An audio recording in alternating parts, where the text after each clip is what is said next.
Chapter 745. Leader, something's not right. Look, the enemy isn't panicking at all. Instead, they seem to be prepared. Lu Dai's voice traveled into Yella's ears and he couldn't help but take a closer look. Although he had doubts in his heart, he still said fearlessly, "It's fine, we have 3,000 elite cavalrymen, and the enemy has less than 3,000 men. Even if we face them head-on, they won't be a match for us. Charge." The comparison of forces and the quality of the soldiers gave Yella unlimited courage and confidence. However, not long after he said that, the ground around them suddenly trembled. Following that, a large number of Mongolian cavalry appeared on their left and right. From afar, they seemed to cover the sky and the earth as if there was no end to them. "Not good, we've fallen into a trap. The enemy has set up an ambush." Lu Dai quickly reacted to the situation. When he saw that there were around 10,000 Mongolian cavalrymen in front and to the side, he cried out in surprise. Yella's expression finally changed. He could naturally tell that this was the enemy's plan to surround them. However, it was too late to retreat now. He gritted his teeth and shouted, "Brothers, don't be afraid. We'll fight to the death. At most, we'll be heroes again after 18 years. Yes. Don't be afraid. I've already sent someone to inform the 6th young master. I believe that reinforcements will arrive soon. That will be the time for us to obtain victory. Now everyone listen to my orders. Use the 3-to-3 strategy to deal with the enemy. Don't kill the enemy, just protect yourselves first." Lu Dai's voice rang out, stabilizing the morale of the troops. "Did you send someone to inform the 6th young master?" Yella, who was at the side, asked with a suspicious look. "Yes, please forgive me for not asking for permission." Lu Dai replied. "It's fine. You did the right thing. Looks like the 6th young master is still the best. I shouldn't have disobeyed orders," Yella said with a face full of regret. At this moment it was useless to say anything. Facing an enemy that was 3 times their size, and the enemy was already prepared, the Nuzan cavalry began to struggle for a long time. At this moment the 3-3 tactic played a key role. Every group of 3 cavalrymen formed a small group, leaving their backs and sides to their comrades as much as possible. This allowed them to face the enemy, kill the enemy and wound them without worry. Facing the sudden encirclement, the mercenaries were actually able to remain calm. This was out of the expectations of the Mongol cavalry. But no matter what, since the battle had already begun, there was no reason to stop. Relying on the fact that they were already prepared and had a large number of people, they charged in from all directions. Soon the 2 sides were engaged in battle. The sounds of war horses neighing and the angry shouts of the cavalry rose and fell one after another. The sun was setting in the west and the sky was already turning red. Bright red blood flowed out in front of the horse-drinking river. Cavalrymen were constantly being cut down from their horses, and the sounds of howling and screaming were endless. Yella waved his saber and slashed at the Mongol cavalry one after another. After fighting for less than 2 hours, his entire body was already covered in blood. However, whether the blood was from his own body or from the enemy's body, he was already unable to distinguish. Now he only knew how to wield his saber mechanically. He only knew that when he saw someone who was not wearing a military uniform, he would wield his saber and slash at them. Under such desperate resistance, the last ray of the setting sun finally fell, and the sky began to turn dark. Once the sky turned dark, it was difficult for both sides to unleash their full strength. When they could not see the situation on the other side, the speed of their attacks became more careful. It was as if they were afraid that they would hurt their comrades if they were not careful. Using this opportunity, Yella could finally heave a sigh of relief. The continuous slashing just now seemed to have used up all the strength in his body. When he finally had a chance to rest, he felt that his right arm holding the saber had become very heavy. It was as if in the next moment he would not be able to raise it again. "Who is it?" Although he was very tired, he was still alert. When he felt that someone had appeared beside him, he instinctively slashed his saber. But it was immediately blocked. Then the familiar voice of the vice commander, Lu Dai, rang out. "Commander, it's me." "Lu Dai, ha, you're still alive. How are you?"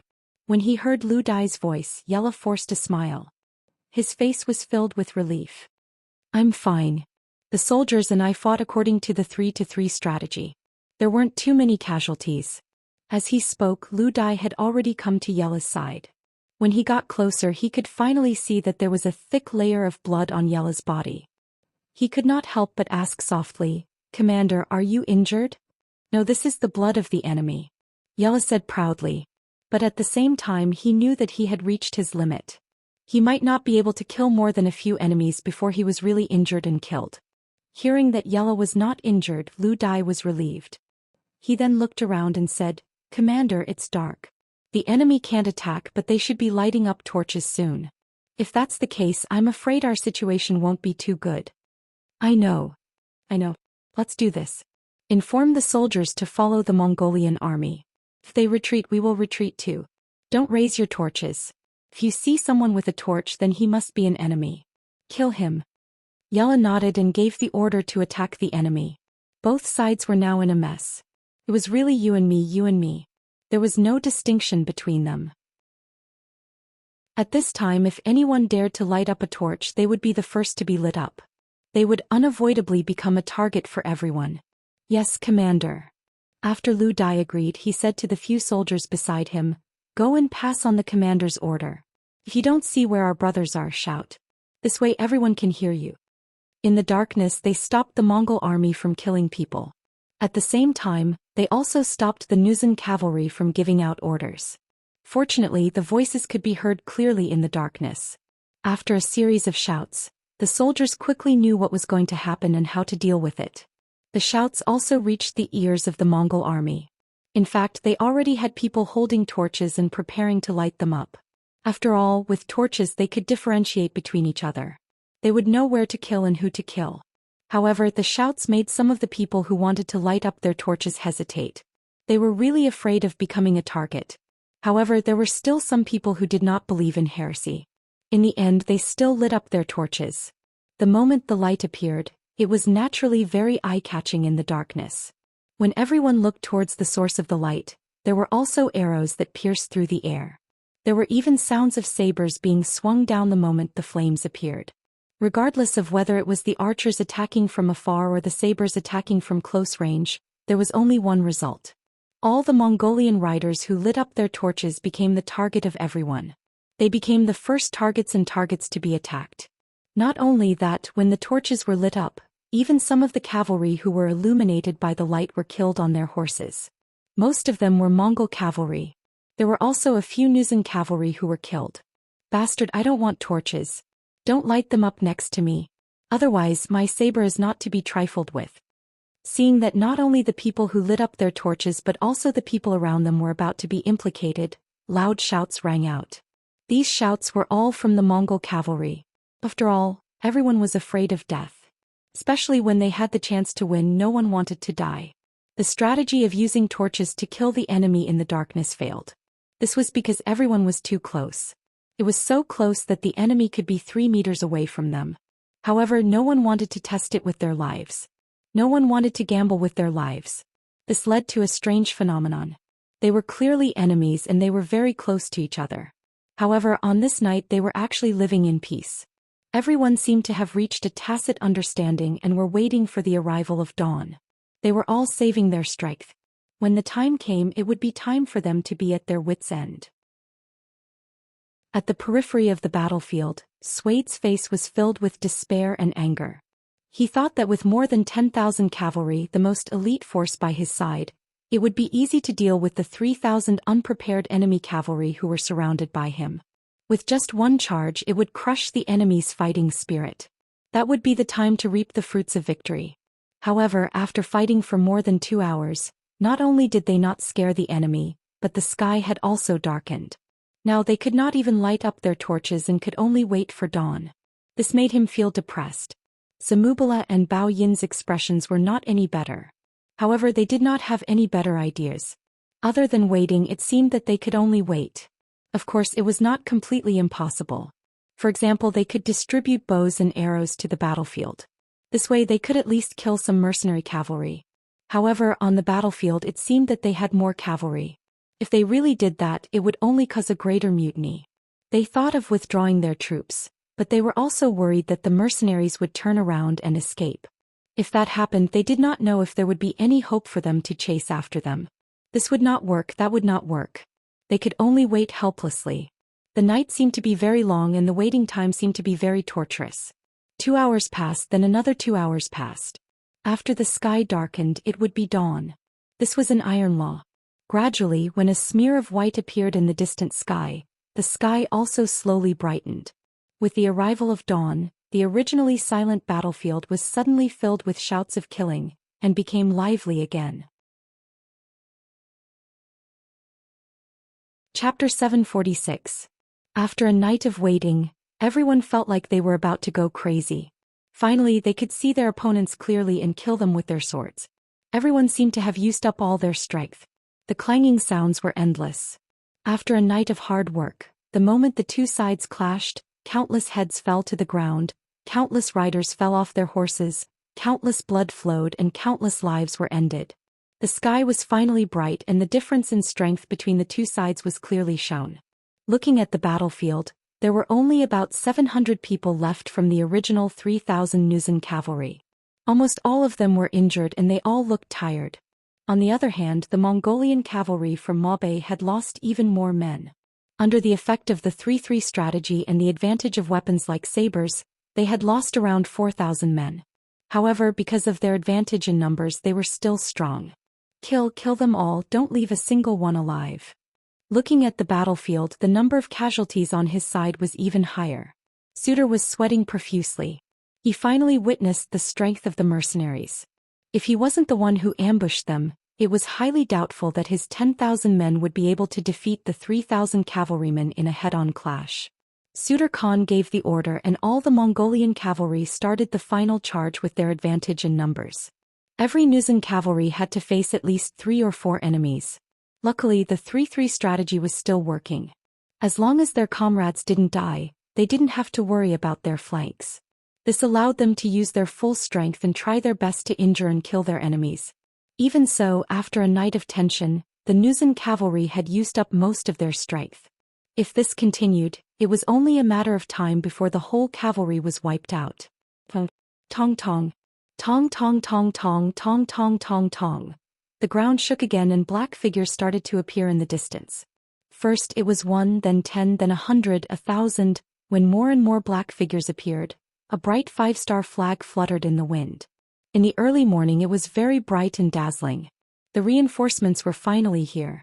After Yang Qindong gave the order for the vanguard to stop advancing, he felt that something was wrong. He was well aware of the combat power of the Nuzan cavalry regiment. It could be said that unless they used firearms like the 3 divisions of the Cold Front, no one would be a match for them if they only used cold weapons in a battle. He was satisfied with the strength of the Jurchen cavalry regiment, but at the same time he was slightly worried. The stronger a person was, the more arrogant they would be. Once the opportunity appeared, in order to perform better, they would most likely not listen to his orders. Yang Qindong was proud, but he was never arrogant. He had a good understanding of the generals under his command, especially the ones he had put in important positions. If he gave orders to Zhui Feng's reinforced first group or Lu Zhu's reinforced second group, they would unconditionally listen to his orders. However, this might not be the case for the Jurchen and Tatar cavalry. Because he was worried, Yang Qindong added another order, which was for the 3 divisions of the Cold Front to send a group to support them. It would be best if the Jurchen cavalry regiment listened to his orders, but if the situation changed, he had to think of a way to pull them back and try to stop them from moving ahead. In history, Ma Su was a smart person and was valued by Zhuge Liang. However, because of his arrogance, he lost his footing and caused the Shu army's plan to fail. Since there was a lesson in front of him, Yang Qindong had to be prepared. After receiving the order, the 3 divisions of the Cold Front personally led a group of fast horses and set off. They threw down all the heavy equipment and traveled light. While they were moving forward, they met the scouts sent by Deputy Commander Lu Dai and found out what the Nuzan cavalry was going to do next. As a result, their footsteps became even faster.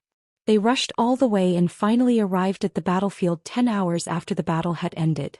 At this time, the Jurchen cavalry regiment was basically crippled. The original 3,000 cavalry was only left with 600, and they had lost 4/5 of their forces. This was the Jurchen cavalry regiment. Their combat strength was really high and they could even fight one-on-one with the scouts. If it was any other cavalry regiment, they would have been wiped out and would not have been able to hold on until now.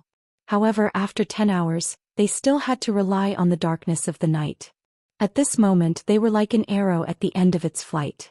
Facing an army several times their size and the Mongol elites from Maobei who were prepared, they had already used up all their strength.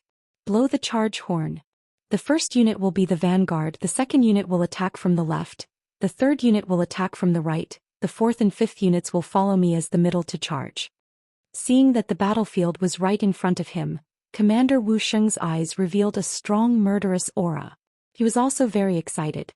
The Jurchen cavalry regiment was not finished yet. This made him feel a sense of relief. At the same time, when he saw so many Mongol cavalry surrounding their allies, Wu Sheng was really angry. Did they think that they were easy to bully? Since they dared to set a trap for the mercenaries, then he would kill them until their parents could not recognize them. The first unit of the 3rd Cold Front Regiment rushed all the way here because they wanted to fight. The opportunity was right in front of them. From the regiment commander to the ordinary soldiers in every combat squad, everyone became excited at this moment. Even the soldiers in the catering squad had their eyes shining with excitement. The first to charge out was the 1st Regiment, 1st Unit, 1st Company Commander Tang Longtian. This was the former Jianzhou Left Guard Commander Qianxia of Baiming. He was a Grade 4 martial officer, but during the Battle of Liao River in the newer Gandusi region, he lost to the mercenaries and became a captive. However, a general was a general. Once he straightened out his attitude and thought things through, it did not take long for him to display a strong military talent and personal qualities. In the end, he obtained a high score in the military examination. After that, a few regiments passed him an olive branch, expressing their thoughts of taking him in as a member. Everyone else was fine as long as they had a unit, but Tang Longtian had so many choices that he was put in a difficult position. However, in the end he still decided to join the 3rd Division of the Cold Front. Even though he could only start as a normal soldier, unlike the other units where he was given the position of squad leader, vice squad leader, or even platoon leader, he still made the decision. In his opinion, since he was going to join the mercenaries, he would choose the strongest unit to join. Gold would always shine. After Tang Longtian joined the 3rd Cold Front Regiment, he was assigned to the 1st Regiment. His performance was outstanding and he was promoted as an exception. In the end, he was promoted to the position of 1st Company Commander. Now he was the vanguard of the vanguard, leading the 1st Company Commander and charging forward. The sudden appearance of the 5-star flag and the sound of the bugle horn were like a tonic that flowed into the hearts of Yella and the other 600 Nuzan cavalry soldiers. When they turned around and saw a large group of mercenaries charging from afar, many of them actually had tears in their eyes. This was the benefit of being an organization. Although it was free to do things alone, but once they met with danger they could only face it alone. If they could not survive, then only death awaited them. With an organization it was completely different. Just like what was happening now, the mercenaries had sent reinforcements. This meant that they would not have to die. Not only that, they could hold off the Mongol cavalry and perhaps even turn the situation around. Yella was able to become a regiment commander not only because of his bravery, but also because he was quick-witted. He immediately shouted, "Don't retreat anymore. Keep the enemy occupied and buy time for the main force to arrive." Roar. The 600 cavalry soldiers in the regiment all roared in agreement. Then they changed their attitude of retreating and suddenly launched a ferocious attack on the middle of the Mongol army. Potential was something that was hard to predict. Usually one could unleash several times their strength. Everything depended on the situation and the atmosphere. Now the Jurchen cavalry regiment was able to display their potential and suddenly became lively and lively. Correspondingly, the Mongol cavalry panicked. They had originally thought that the enemy would definitely be defeated, and that they only needed to chase after them like a dog that had fallen into the water. Who would have thought that the enemy would have reinforcements? The moment the sun rose, before they could unleash their full strength, the enemy had appeared. The Mongol cavalry, who were already shocked by the Nuzan cavalry's stubbornness, had already lost their will to fight. After all, anyone would instinctively want to hide as far away as possible when facing a dying person who was looking for someone to fight for their life. Now, not only was the Nuzan cavalry fighting to the death, there was also a mercenary army. How were they going to fight this battle?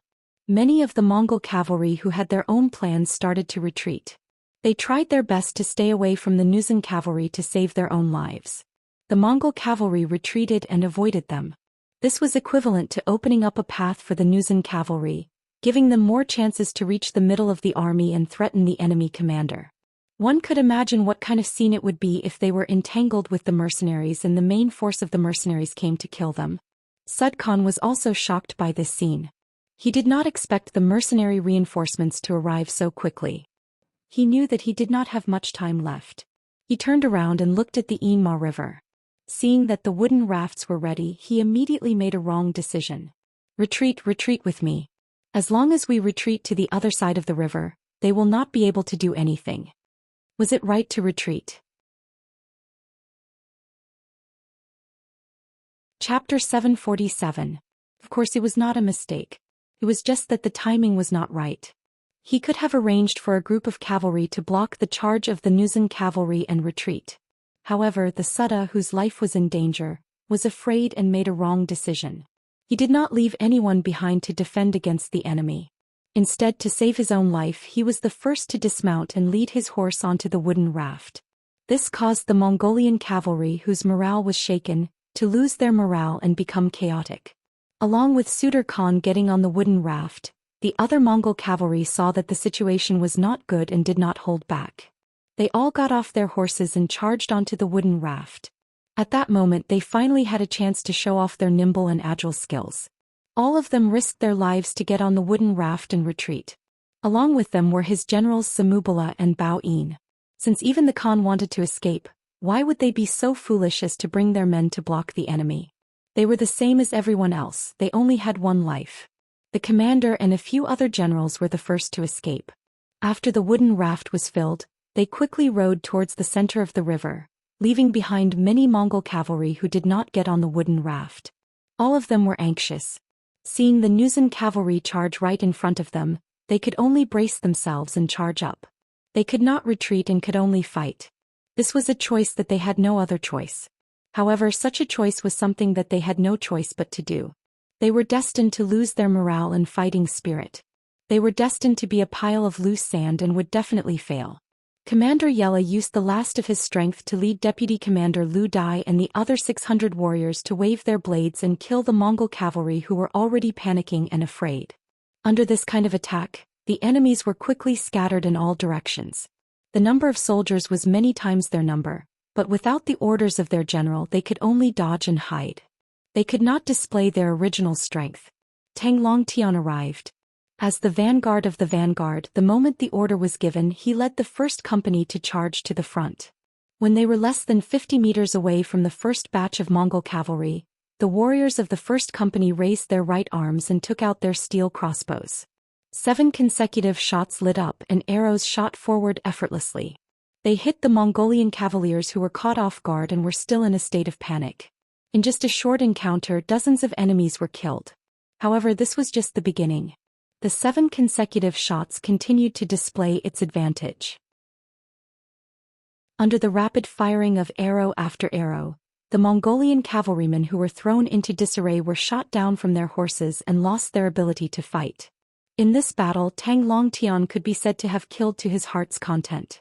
Facing the Mongol army that had lost all morale and were only focused on escaping, forgetting that they still had bows and arrows on their backs and could retaliate, the Mongol army actually quickly fired out all 7 consecutive shots, killing over 300 of their enemies in the process.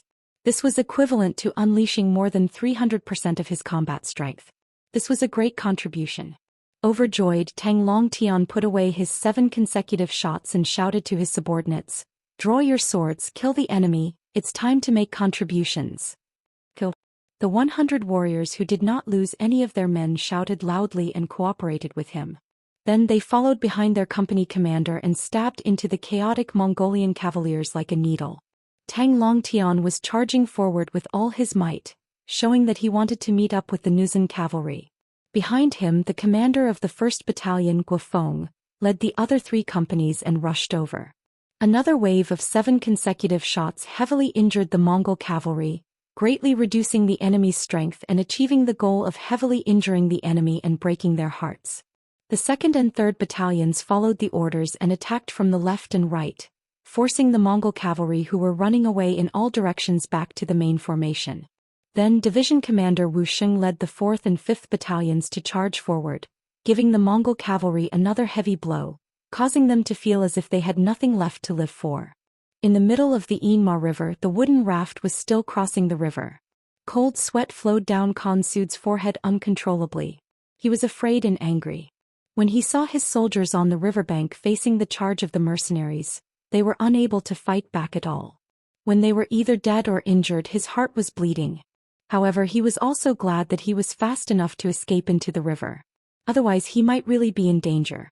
However, he did not think that if he did not escape immediately and waited for battle, he might have a chance to bring more soldiers across the river. After all, the reinforcements this time were only a regiment of about 2,000 men. Moreover, one of the battalions was a reserve battalion. Their combat strength was not as strong as the other battalions.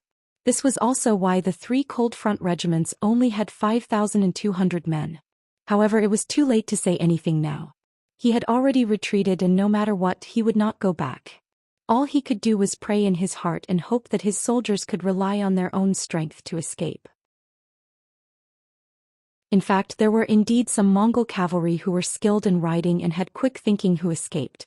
After all, they had the advantage in numbers. However, there were very few of them.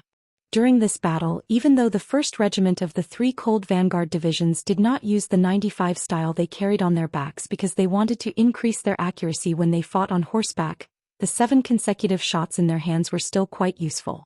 The waves of arrows destroyed the courage of the Mongolian cavaliers, and there were less than 1,000 enemies who truly dared to flee at this moment. There were more than 600 people on the rafts, but 1,000 of them escaped. The rest were either killed, injured, or captured. The 10,000 Mongol army was killed by the Nuzan cavalry and the 3rd Cold Front Division. Around 6,000 people were injured and 1,500 people were captured. The war was finally over. As the wooden raft crossed the middle of the Immorse River, it disappeared behind the other side. The Mongol cavalry who were still alive made a smart choice. They dismounted and surrendered. At this time, Wuxia came to the side of Commander Yella and Deputy Commander Lu Dai. "How are you guys? Do you need a medic to treat your injuries?" "We're fine. Even if we're injured, it's just that we don't have any strength left." Yella smiled bitterly and shook his head to reject the medic Wuxia sent. Although they had won the battle, their losses were also huge. Moreover, these losses were caused by his disobedience to military orders and making the wrong decision. This caused his expression to become unsightly. Yella did not even know what to do next. How could he face the 6th young master as a criminal? As if he could see that Yella was not in a good mood, Wuxia patted him on the shoulder and said, "Okay, don't think too much. The 6th young master is wise. You have to believe in this." The reason why Wuxia was so nice to Yella when he disobeyed orders was naturally because of the bravery he displayed. The 3,000 Nuzan cavalry actually fought the 10,000 Mongol cavalry for an entire night and even heavily injured them. This kind of result was not bad even in the 3rd Cold Front Division. Since they could fight, they should be respected. Wuxia's words seemed to give Yella some confidence. At the very least, he forced a smile on his face. "Thank you, Teacher Wu. No need to thank me. It's all because of your performance that I admire." Wuxia nodded gently and then said to the correspondent beside him, "Immediately send someone to report this matter to the 6th young master. At the same time, send someone to the nearby forest to find wood and get a carriage. I think the comrades of the Jurchen cavalry regiment are tired. Let them get on the carriage and have a good rest." The smoke of the battle gradually dissipated and the river drinking horse returned to silence. Wuxia, who had chased away the Sud, did not intend to pursue. Firstly, he did not have a ready-made wooden raft. If he wanted to rush, he would need time. Who knew where the enemy would escape during this time? Secondly, with the experience of Yella's Nuzan cavalry, if he forced his way across the river and the Mongol cavalry was waiting for him on the other side, wouldn't he be sending himself to be attacked? One was in the river and the other was on the shore. There was not much of an advantage. He didn't give the order to pursue and instead turned back. This indeed made the plan of Sud Khan, who was waiting on the other side of the Immorse River, fail. Just as he crossed the river, another general under him, Song, also brought 20,000 cavalry over. He then formed an encirclement and waited for the mercenaries to appear. However, after waiting for a long time and not seeing anyone, the Sud Khan sent a wooden raft across the river. Only then did he know that the mercenaries had already retreated. "Come, let's chase. They only have 2,000 people and most of them are tired. They can't be our match. Naderasong, who had not seen the strength of the mercenaries, suggested. How could the Sud Khan not want to turn the tables? However, thinking about the stubbornness of the mercenaries and the possibility of reinforcements appearing at any time, he shook his head and said, forget it. Let them be. Anyways, as long as they can't cross the river drinking horse, we will be safe. Our tribe will also be safe. The Sud Khan was really scared after being beaten. 2 battles in a row and 2 defeats. One of them was when he had the advantage in numbers and his plan had succeeded. However, he still could not take down the enemy. He really did not know how he could defeat the mercenaries. He was afraid and even had a shadow in his heart. This was the result that Yang Chendong wanted. He did not expect to completely destroy the Mongol army in this battle. The enemy had 600,000 soldiers and soldiers. Such an opponent was not something that he could defeat with his current strength. He did not have such a big appetite.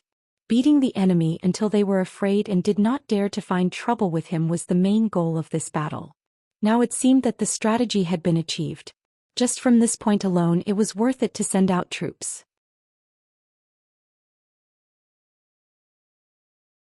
Chapter 748. Wuxia retreated and soon met up with the main force of the Cold Front Division. Then the army retreated and finally met up with Yang Chendong's army. At this time Yi La and Lu Dai, who had been resting in the carriage, also regained their energy. As soon as they returned to the camp, the 2 of them knelt in front of the 6th young master's tent and didn't get up for a long time. Yang Chendong listened carefully to Wu Sheng's report and learned about some details of the battlefield and the bravery of the Nuzan cavalry. 6th young master, these Nuzan cavalrymen are really good. If it were us cold vanguard warriors who didn't use guns, I'm afraid that they would be able to do the same. They are really good, so... Wu Sheng stuttered, which attracted Yang Chendong's attention. What are you trying to say? Wu Sheng's heart skipped a beat when Yang Chendong looked at him. Although he was now the commander of the Cold Front Division and was a high-ranking officer in the army, he was still a primary school student in front of Yang Chendong. It wasn't an exaggeration to say that Yang Chendong only needed to say one word to make him lose everything. Therefore, when facing Yang Chendong, Wu Xing did not dare to have the slightest bit of arrogance and pride. Seeing that Wu Xing didn't speak, Yang Chendong snorted and said, "You want to plead for them, right?" "Yes, I want to plead on their behalf." Wu Xing straightened his body and puffed out his chest as much as he could as he spoke. "Okay, then you can go out and kneel." This time, Yang Chendong didn't even raise his head and said this casually. Wu Xing was stunned when he heard this. He didn't seem to have heard it clearly and had a puzzled look on his face. Then Beta Persei's loud voice rang out. "Don't you want to plead for them? Then go out and kneel. Isn't it clear?" Oh, I know," Wu Xing said as if he had just realized something. He didn't forget to give a standard military salute before leaving the tent and kneeling outside. "Okay, you've become smarter." Now that there was no one else in the tent, Yang Chendong raised his head and glanced at Beta Persei. The other party actually understood the meaning of his words. It seemed that Beta Persei, who had followed him, was no longer a martial artist. He had also learned to use his wisdom. Hehe. After being praised by Yang Chendong, Beta Persei showed an embarrassed smile, and then flattered, "Even a stone will be enlightened if you follow young master every day." Haha, that's a good analogy. Yang Chendong laughed heartily. He was also considering how to deal with Yella. Logically speaking, if he disobeyed a military order, he would definitely be severely punished. The lightest punishment would be demotion, the heaviest punishment would be to have him retire from active service, or even to be charged with a crime. However, he had won the battle and showed his capable side. There weren't many of such generals even in the mercenary army. It would be a great loss to not let him lead the troops. He had to be punished even if he was guilty. Otherwise, if the other officers followed suit, wouldn't it be a mess? For a moment, Yang Chendong couldn't openly go easy on him. At this moment, Wu Xing stood up and gave him a hint to solve the problem. In this way, he let the other party go out and beg for mercy. In this way, the law couldn't punish the masses and he had a way out. Most importantly, after this incident, the officers below could be more united. Could be said to be killing 2 birds with 1 stone. Outside the tent, Wu Xing, who was wearing the rank of senior colonel and wearing a white cloak, came out and knelt on the ground, level with Yella and Lu Dai. This scene shocked the 2 of them so much that their eyes widened. Lu Dai was even more puzzled and asked, Commander Wu, didn't you make a meritorious service? Why are you kneeling here with us? This was also the question Yella wanted to ask. Wu Xing shook his head and said with a bitter smile, I'm pleading for mercy on your behalf. Although you disobeyed orders in this battle, under the circumstances, if I was the one leading the troops, I'm afraid I would have made the same choice. He said that he was pleading for mercy on their behalf, and that he would have made the same choice. When Yi La and Lu Dai heard this, the two of them couldn't help but shed tears of joy. It was as if they had found a confidant, as if they had found a family member who understood them the most. They cried and were emotional. Wu Xing's actions also made Yella and Lu Dai feel warmth. Although it was true that they were prisoners of war and had some other thoughts in their hearts, Wu Xing's actions completely suppressed the last bit of small thoughts in their hearts, letting them know what the warmth of a family was like. Not long after Wu Xing knelt on the ground, the political commissar of the 3 divisions, Qin Bo, arrived. Seeing the scene in front of him, he only pondered for a moment before kneeling on the ground with a plop. He didn't say much, but the intention to plead for mercy was very obvious. After Qin Bo, the 3rd commander of the 3 divisions, Chunyang, and the 1st commander of the reinforced cavalry, Zhui Feng, also rushed over and knelt in front of the tent. Their appearance became a spectacle that all the soldiers in the army could see and discuss. The commander of the Tatar cavalry, Su He, naturally knew about this matter very quickly. Hassan, who came to report, saw Su He's frown and said, Commander, I think you should also kneel and plead for the commander and vice-commander of the Nuzan cavalry. What? Su He asked in confusion. Commander, think about it. Everyone is going. If you don't go, wouldn't you be an exception? You will be ostracized. We are also new here. It's better not to do something that will offend people. Hassan said anxiously. He didn't understand. When it came to planning on the battlefield, Su He's ability was indeed not bad. Even the 6th young master acknowledged this point. Otherwise, he wouldn't have become the commander of the Tatar cavalry. But when it came to interpersonal relationships, this Su He was a little lacking. As a subordinate, Hassan saw this point and felt that it was necessary for him to remind him. Everyone is going, so do I have to go? I'm not familiar with Yi La and Lu Dai, let alone have a personal relationship with them. Besides, this time they were punished because they disobeyed orders. Why should I plead for them? Isn't this supporting the people under me to disobey orders? I'm not going. Shaking his head firmly, Su He added, Let's go. If we have the time, let's go down and see the army and urge them to hurry up with their training. Su He's stubbornness made Hassan shake his head. But he was the commander. Since he had made a decision, how could he, a small company commander, question it at will? With a long sigh, he followed the commander to the temporary training ground. Outside Yang Qindong's tent, except for the commander of the Tatar cavalry, Su He, the other officers of the regiment and above rushed over to plead for Yi La and Lu Dai. This kind of scene naturally made the 2 Jurchen generals feel touched and grateful. In the tent, Beta Persei walked in and whispered in Yang Qindong's ear, Young master, Commander Su He went to the training ground to supervise the soldiers under him. Well, you did a good job. Yang Qindong nodded with satisfaction. He had expected that Su He did not come to plead for mercy. Since there was no friendship between them and he thought that Yi La and Lu Dai's approach was wrong, why would he plead for them? Wasn't this to embarrass the 6th young master? I told you that Su He is reasonable. Yang Qindong smiled and looked at Beta Persei, who was standing aside with an embarrassed expression. Just now, Beta Persei said that he was afraid that all the officers of the regiment and above would come forward to plead for mercy. Yang Qindong denied it. He asserted that others might, but Su He would not. For this reason, the 2 of them made a bet that whoever lost would do 500 push-ups. Although Beta Persei did not dare to let Yang Qindong fulfill his promise even if he won, it was enough to comfort his soul. But he did not expect that he would still lose the bet. Seeing that Yang Qindong was staring at him, Beta Persei could only put his hands on the ground and began to complete the bet. Yang Qindong continued to close his eyes and rest, forgetting about the officers kneeling on the ground outside. Since he wanted to plead for mercy, he should look like he was pleading for mercy. By the time Yang Air was done with the 500 push-ups, the sky was about to turn dark. The master and servant walked out of the tent at a leisurely pace. They didn't even look at the people kneeling outside as they rushed straight to the place where they had their meal. Yang Qindong didn't pay attention to the crowd. Yi La, whose legs were already sore from kneeling, said with a bitter expression, "Everyone, I and Deputy Commander Lu appreciate your kind intentions, but you should go back. If there's any crime, we brothers will take responsibility for it. I was the one who disobeyed the military order in the first place, so any punishment is only right." "That's right. You guys should go back. It's time for dinner."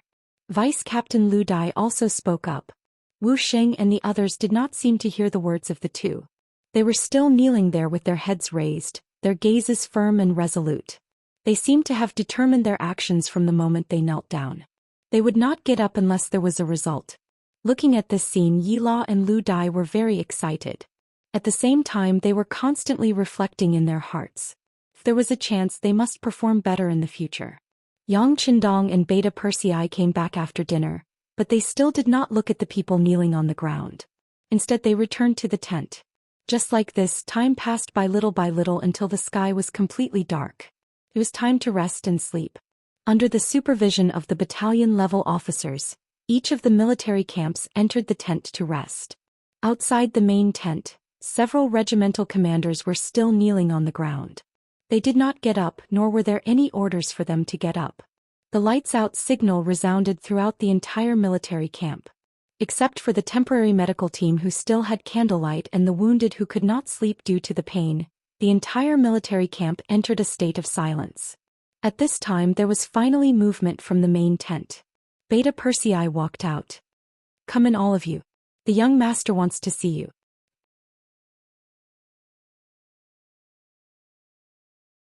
Chapter 749.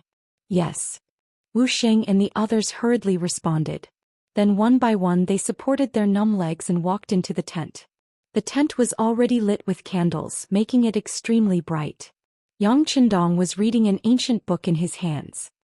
He waited for Wu Sheng and the others to enter the tent one by one before he slowly raised his head. His cold gaze swept across everyone's faces.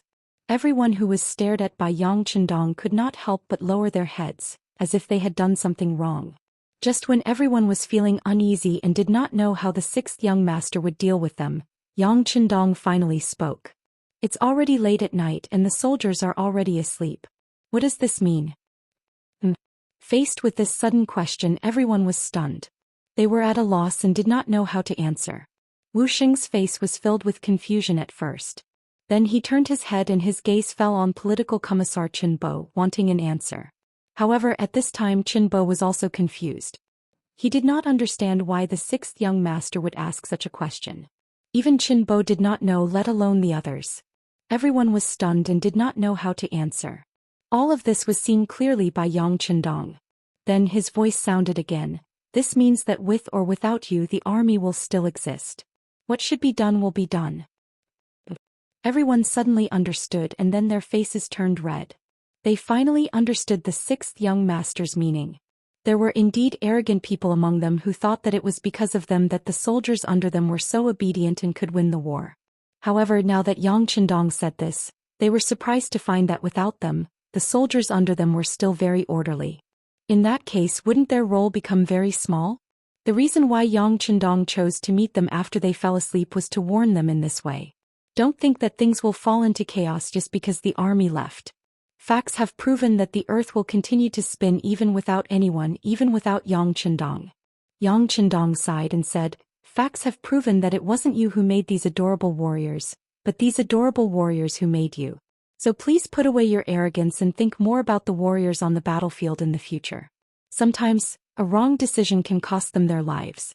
Do you understand?" "Yes, sixth young master, we understand." Everyone answered in unison. This was not a perfunctory reply, but a genuine sense of regret in his heart. Everyone looked regretful. Yi La and Lu Dai knelt on the ground again and said, "Sixth young master, we were wrong. We thought too highly of ourselves and didn't care about the safety of our brothers. You were wrong.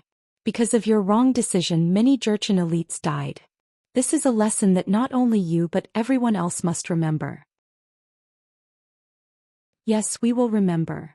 Wu Sheng, Chen Bo, and the others answered as if they had benefited greatly. It was obvious that this sentence came from the bottom of their hearts. Yang Qindong was very satisfied in his heart, But he still said with an unforgiving look, "Since you did something wrong, you should be prepared to be punished. Yila Lu Dai, the two of you disobeyed military orders and made mistakes in command. Each of you will be recorded with a major demerit and your salary will be deducted for half a year. If there is a next time, you will be expelled from the army. Do you have any objections?" Hearing that they could continue to lead troops, Yila and Lu Dai did not dare to have any objections. They nodded and promised that there would not be a next time. As for the others, each of you will be recorded with a demerit and your salary will be deducted for half a year. Do you have any objections? Wu Sheng and the others did not expect that when they came to plead for leniency, they would also be punished. They did not care about the salary for half a year. As long as they made contributions, they would be able to receive shiny silver. This was much more than their salary. But since it was Yang Qindong's order, no one dared to object. They all nodded in agreement. They did not know that the reason why he was so strict and even punished those who pleaded for leniency was because Yang Qindong did not want this to happen a second time. Otherwise, once someone made a mistake, the others would also plead for leniency. Wouldn't that be a mess? How would he be able to lead troops into battle? The matter was finally resolved. Wu Sheng and the others returned to the barracks exhausted. Yang Qindong put down the ancient book in his hand and came to the sand table in the tent. He looked around and pointed to Su Yunxing, the commander of the reconnaissance battalion, and asked, "Are there any Mongolian tribesmen around here?" "There should be some, but they are all individual households. There is only one or a few households within a few hundred miles. We really can't let the army stay here." Su Yunxing understood the meaning of the sixth young master and immediately gave an answer. "Well, there is not much food in the barracks. It will be enough to eat mutton every day. Inform everyone to prepare early tomorrow morning. After lunch, the army will set off and retreat to the first city." Yang Qindong nodded and gave the order to withdraw the army. After a total of 24 days, Yang Qindong finally returned to the first city with the army. It was different from the previous trip. This time, there were countless horses and sheep, as well as nearly 10,000 Mongolian tribesmen following the army. As soon as these people entered the city, they were handed over to the city lord, Yu Mian. Yang Qindong himself went straight to the wasteland that had been reclaimed. There is strength in numbers. The words of the great ancestor were true. With the efforts of Yu Mian and the joint efforts of the soldiers who stayed behind in the city, 2,000 acres of wasteland had been reclaimed outside the first city in just over 20 days. Looking at the flat ground and the straight trenches, Yang Qindong was very satisfied. Not bad, we can consider planting in a greenhouse. The weather on the grassland was colder than inland. It was not an exaggeration to say that the weather here was cold for half of the 12 months of the year. This also led to the fact that in such a climate, there was only one season of crops. The natural climate factors made the lives of the people who were still dependent on food difficult. It was something that was difficult to change. But because of the arrival of Yang Qindong, this was destined to change. Planting vegetables in a greenhouse was the first reform that he wanted to carry out. Whether it was an army or a country, it was fine. If they wanted stability, they must first be able to fill their stomachs. Otherwise, if they couldn't even eat, who would work with them and risk their lives together? There was a saying that went, "If there is a difficulty, you have to do it. If there is no difficulty, you have to create difficulties." What Yang Qindong wanted to do was to solve the difficulties together. Looking at the flat ground, Yang Qindong had enough confidence in his heart. He had sent a telegram to Cheking City before he went to the Mongol tribe in the north, asking them to make greenhouse tubes and plastic films according to his requirements. If he wanted to produce these things, it might be a problem in other places, but in Cheking City they had already been invented and used in Cheking City. The technology was already mature. Once these things and seeds arrived, they could be built. 3 months later, when winter came, they should be able to eat fresh vegetables. This must be considered a pioneering work. Yang Qindong returned with the army. Not only that, but he also brought back a lot of captives. Just from this point of view, the Mongol army in the north should have been defeated. The mercenaries had defeated Agar Dorji and Sud Khan, which made them famous in this grassland. No one dared to look down on them and no one dared to have any ideas about them. Just as everyone was thinking that autumn was about to pass and winter was about to arrive, the mercenaries should also become obedient. Suddenly, everyone realized that the 2,000 acres of land that had just been reclaimed outside the beginning city had suddenly become lively. People who knew the climate here knew that this season was not suitable for planting any crops. Let's not talk about whether you could guarantee to protect the fruits of victory. In this kind of weather, everything would freeze to death. This was not allowed by the heavens. Who could go against the heavens? And at this time the mercenaries actually wanted to do this against the heavens. How could it not surprise and amaze people? When the other forces nearby heard this news, their first thought was that the mercenaries were crazy. They would do a useless thing that would cost them a lot of money, but in the end they would not gain anything.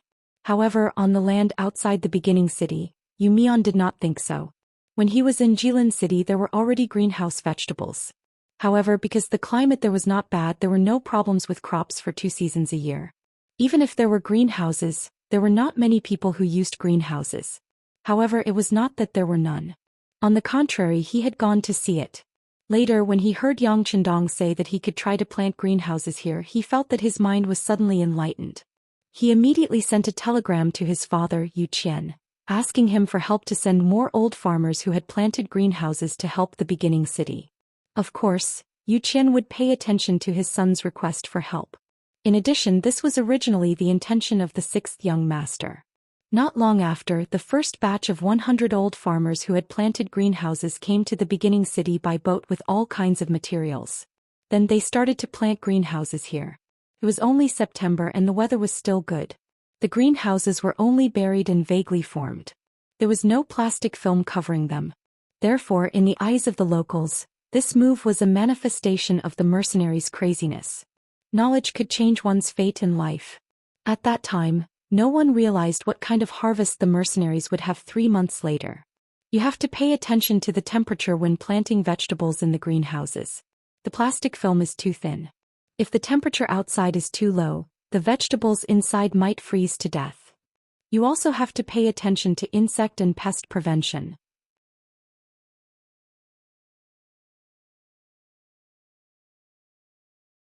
Chapter 750. We have to solve the problem of ventilation and sunlight. Once it snows heavily, we have to clean it up in time. Not only can we let the sunlight shine, but we can't let the heavy snow collapse the greenhouse. Yang Chendong introduced his experience to Yumian and the 100 old farmers. Although these old farmers were veterans in planting crops, the climate in Crimson City was different from that of the first city. He still had to list out the things to take note of one by one. Yumian and the old farmers listened with shining eyes. They had nothing but admiration for Yang Chendong. This 6th young master acted as if there was nothing that he didn't know. Anything that was placed in front of him was no longer a problem. Yang Chendong left the matter of planting in the greenhouse to Yumian and these experienced old farmers. Instead, he turned around and focused his energy on military training. As mentioned before, the weather in the grasslands would be cold for nearly half a year. How could the army get used to fighting in the cold weather? This was the focus of military training. Send a message to Crimson City and ask them to make more military cotton coats and light down jackets. Tell them that the quality must be good. If anyone dares to use inferior cotton to make up the numbers, they will bring their heads to see me. Yang Chendong said to Beta Persei, who was following beside him. He still remembered that such a thing had happened to the national army. In the cold weather, the soldiers wore cotton-padded clothes made of cotton without cotton and inferior black cotton. In the end, who knew how many people had frozen to death in frostbite? Such a mistake could never happen to him. If anyone dared to do so, they would be waiting to die. Inform Crimson City to make some hot water belts. Make sure that everyone has one. Didn't I tell them that the frostbite cream I gave them last time was already developed? Then mass produce it. All the anti-cold items should also be prepared. Yang Chendong listed out a bunch of items. This was what it meant to prepare for a rainy day. Opportunities were always given to those who were prepared, and you had to be prepared. In the first city, preparations were also being made to welcome the arrival of winter. One after another, fireplaces were built by Wu Hua and the other blacksmiths, and installed in the homes of the common people. What was worth being happy about was that Yang Chendong also found an underground coal mine not far from the first city according to his memory. Once he had this thing, it would not be difficult to keep warm in winter. At that time, the people here would go through their first warm winter together. It would be a very pleasant and joyful thing. Datong Military Headquarters. As Baiming's first line of defense against Walla's army, Commander Sun Hong felt a lot of pressure. He had sent letters to Baiming's capital 5 times to request for reinforcements. While complaining about the bad situation, he also requested the imperial court to send reinforcements. On the surface, they were constantly writing memorials asking for help, but in their hearts, they were cursing Shi Heng's nephew Shi Biao's 8 generations of ancestors. If it weren't for this person's insatiable greed, which eventually disrupted the cooperation between Baiming's business group and Walla, how could the border be tense and the flames of war be raging? When he thought that the Walla's army led by Yeshen had occupied the Hetao area and could attack Datong's mansion at any time, Sun Hong couldn't help but have an impulse to pull out his sword and kill people. It was just that now Shi Heng was deeply trusted by Zhu Qiu. He had changed from Wuqing Count to Wuqing Marquis, and at the same time he was also the commander of Baiming. He was in charge of all the military affairs and was already Sun Hong's superior. This suddenly made Sun Hong feel a sense of powerlessness. And just when Hetao had become Walla's possession and it seemed that Datong's mansion would face a war at any time and might even be lost at any time, the other party suddenly stopped. The domineering Walla suddenly became so honest, which was naturally beyond Sun Hong's expectation. At first he suspected that the other party was preparing for a war, or even preparing to transfer more Walla cavalry to participate in the war. But when he sent out all the scouts, the news he received was the opposite. Not only did Yeshen not increase the troops in the direction of Datong, but he sent a part of the cavalry to defend the Mongolian area in the northeast. Could it be that something happened on the grassland again? Or was Tuachuo Buhua making a comeback? Sun Hong was naturally clear about the matter of Yeshen cooperating with Agar Dorji to deal with Tuachuo Buhua. It was precisely because he was clear that he thought so. Therefore he sent out some scouts to further places to gather information. More than 2 months after this person was sent out, he finally returned with news. The answer turned out to be that the Duke of Loyalty suddenly appeared on the grassland and built a first city. He continuously fought with Agar Dorji and Mabe Mongol and won both. Sun Hong was originally the deputy chief of Datong and had always been guarding the border. He had only heard of the Duke of Loyalty but had never met him. But he had heard a lot about his glorious achievements. He also knew that although this person was young, his talent in business was amazing, especially when it came to leading troops to war. He was actually outstanding among people. Previously, when Baiming's capital was in danger, it was he who brought a few mercenaries and some people from the capital's 5 cities warden's office to defeat the powerful Walla cavalry.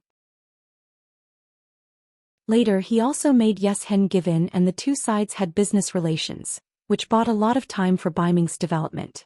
Later there was a rebellion in the south of the southern Ming dynasty, and it was this Duke of Loyalty who not only stopped and eliminated the rebellion, but also took down 2 small countries, Jiaoji and Lanzhong, and established a province there. This action was clearly to establish the power of an independent country. It was said that this action made many officials in the court furious. Many memorials were sent, but in the end, it was like a stone sinking into the sea. Regarding this, Sun Hong could understand. After all, Jiaoji and Lanzhong were too far away from Baiming. If they wanted to send troops to eliminate them, they would have to pass through the southern Ming dynasty. How could Zhu Qiu agree? Not to mention, even if they did send troops, it was still unknown whether they could defeat the mercenaries. The turmoil in the south made Baiming feel like it was sitting on pins and needles, but there was nothing it could do. It had to be said that this Duke of Loyalty was amazing. However, he did not expect that he would suddenly appear in the grasslands again. In such a short period of time he had made such a big name there. No one dared to underestimate him. Of course, after understanding and knowing all this, Sun Hong was still somewhat happy. He was only a chief of the Datong army. Although he controlled the military power of 50,000 soldiers, he was still a martial artist. It was difficult for him to enter the eyes of those sage-like officials in the court. In his eyes, there was only the 3 acres of land in front of him. As long as Datong was safe, it was equivalent to him completing his duty. The appearance of the Duke of Loyalty could intimidate Walla's troops, which was beneficial to him. This was enough. Sun Hong was happy, but such important news still needed to be reported to the court. He immediately wrote a memorial and sent it to Baiming's capital. Not long after, Baiming also sent a decree. The decree was directly sent to Sun Hong and the guarding eunuch Zhang Quan. Zhang Quan was a eunuch. During the coup of Timu, the previous guarding eunuch Guojing died in battle. He was sent here to replace him. Compared to Sun Hong, this person had a close relationship with many eunuchs in Baiming's capital. If one had to say that he had a relationship with the higher-ups, Sun Hong was probably more than one level lower. When the decree was issued, the general idea was for Sun Hong and Zhang Quan to find a way to contact the Duke of Loyalty and ask him to contribute to Baiming's border chaos. If possible, they should even hand over the origin city to the great Ming dynasty's army. They should even hand over the military power of the mercenaries there. After reading the emperor's decree, Sun Hong and Zhang Quan both shook their heads. Who was the Duke of Loyalty? How could he be so easy to get along with? Did they really think that he was an ordinary official of the great Ming dynasty? Just based on the fact that he was able to defeat Agar Dorji's 50,000 cavalry and force the Mongol cavalry to cross the Yinma River, just based on these 2 points, how could they be willing to submit to others? Just based on the fact that the Datong government only had 50,000 soldiers, how could they make the other party bow their heads, let alone make them hand over their military power? Sun Hong did not have a better idea, and Zhang Quan also had the same idea. The scholars of the Ming dynasty were very united, and the important officials would sometimes work together for their own interests, often forcing the emperor to give in. Under such circumstances, the development of the eunuchs was inevitable. In order to maintain the balance, both Zhou Xian and Zhou Qiu chose the same method, which was to promote and use the eunuchs to suppress the development of the scholars. Under such circumstances, the authority of the eunuchs became more and more important, to the point where few officials dared to not give them face. Even in the Great Tong Prefecture, Sun Hong still had to look at the face of the eunuch Zhang Quan. Eunuchs were a great threat to ordinary officials, but there were also exceptions. For example, the Duke of Loyalty Yang Chendong was the most typical example. It was said that when he first became the Duke of Loyalty, any eunuch who dared to call himself the Duke would be dealt with by Yang Chendong, the real Duke. After that, the eunuch group could not do anything to him. Just based on this point, Zhang Quan's power was not in the eyes of the other party at all. Sun Hong sighed, and so did Zhang Quan. Both of them had a sad look on their faces, but since the emperor had given the decree, they had to complete it. In the end, after thinking about it, Zhang Quan decided to go to Shi City. He wanted to see the situation there with his own eyes so he could give an explanation to the higher-ups. Sun Hong was naturally happy that Zhang Quan was willing to go. He immediately decided to send Qianhu Su Dei and his men to escort him all the way to ensure his safety. Immediately, a cavalry team of more than 1,000 people left Great Tong and went all the way to the northeast. Zhang Quan came. Whether it was to find out the truth or to find out the truth, Yang Chendong did not care too much for the time being. One of the main reasons why Shi City had to be built was to shock the Baiming imperial court.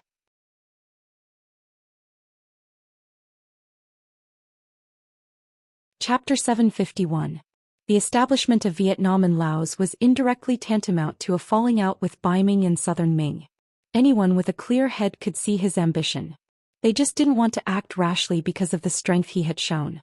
In the eyes of others, this was enough to be proud of, but in Yang Chendong's eyes, it was far from enough. He didn't forget that there were still 2 madams in Baiming's capital. Back then they were there to be hostages so that the emperor of Baiming Zhou Qiu wouldn't suspect him. Moreover, his brothers and sisters were all in the capital of the northern Ming dynasty. Normally he couldn't see the existence of these people, but if he really did tear off all pretense of cordiality, they might become his weak points. The Security Bureau had already sent a message. Whether it was the immortal abode in the capital, the residences of his brothers and sisters in heaven beyond heaven, or even the Yang family manor 15 li south of the city, the embroidered uniform guards' spies could often be seen. They were watching these people to send a message to Yang Chendong. Don't go too far. Otherwise these family members could be in trouble at any time. With these embroidered uniform guards watching, Yang Chendong couldn't send all his family members out of Baiming's capital at the same time. For the safety of his family members and to give Baiming enough deterrence, Yang Chendong chose to build a city in the northeast of Baiming, which was the origin city. This place wasn't like the south of southern Ming, where there were countries big and small for him to conquer and form enough influence. Since this was the case, he would build a new city here and have a force to threaten Baiming's imperial court so that they wouldn't dare to do anything to his family members. The establishment of the origin city didn't go against Yang Chendong's original intention when he came here. Its construction and existence had effectively deterred Wara.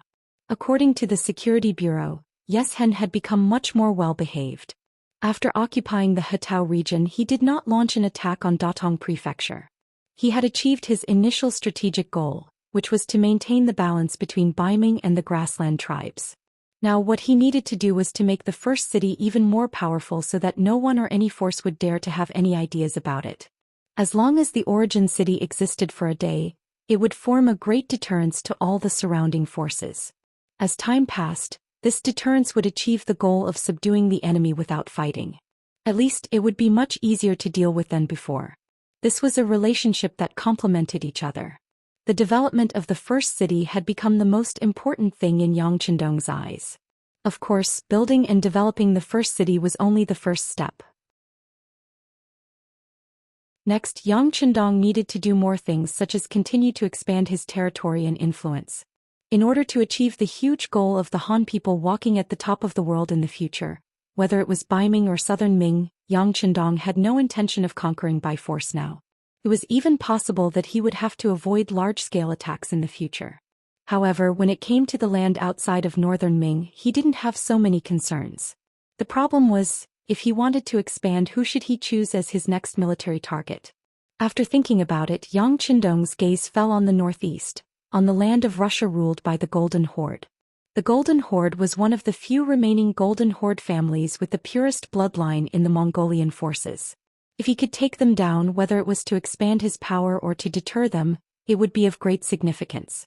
Think about it, even the Golden Horde of Mongolia was defeated by the mercenaries. In a psychological sense, wouldn't the mercenaries be invincible? There was another important reason that made Yang Qindong make this decision.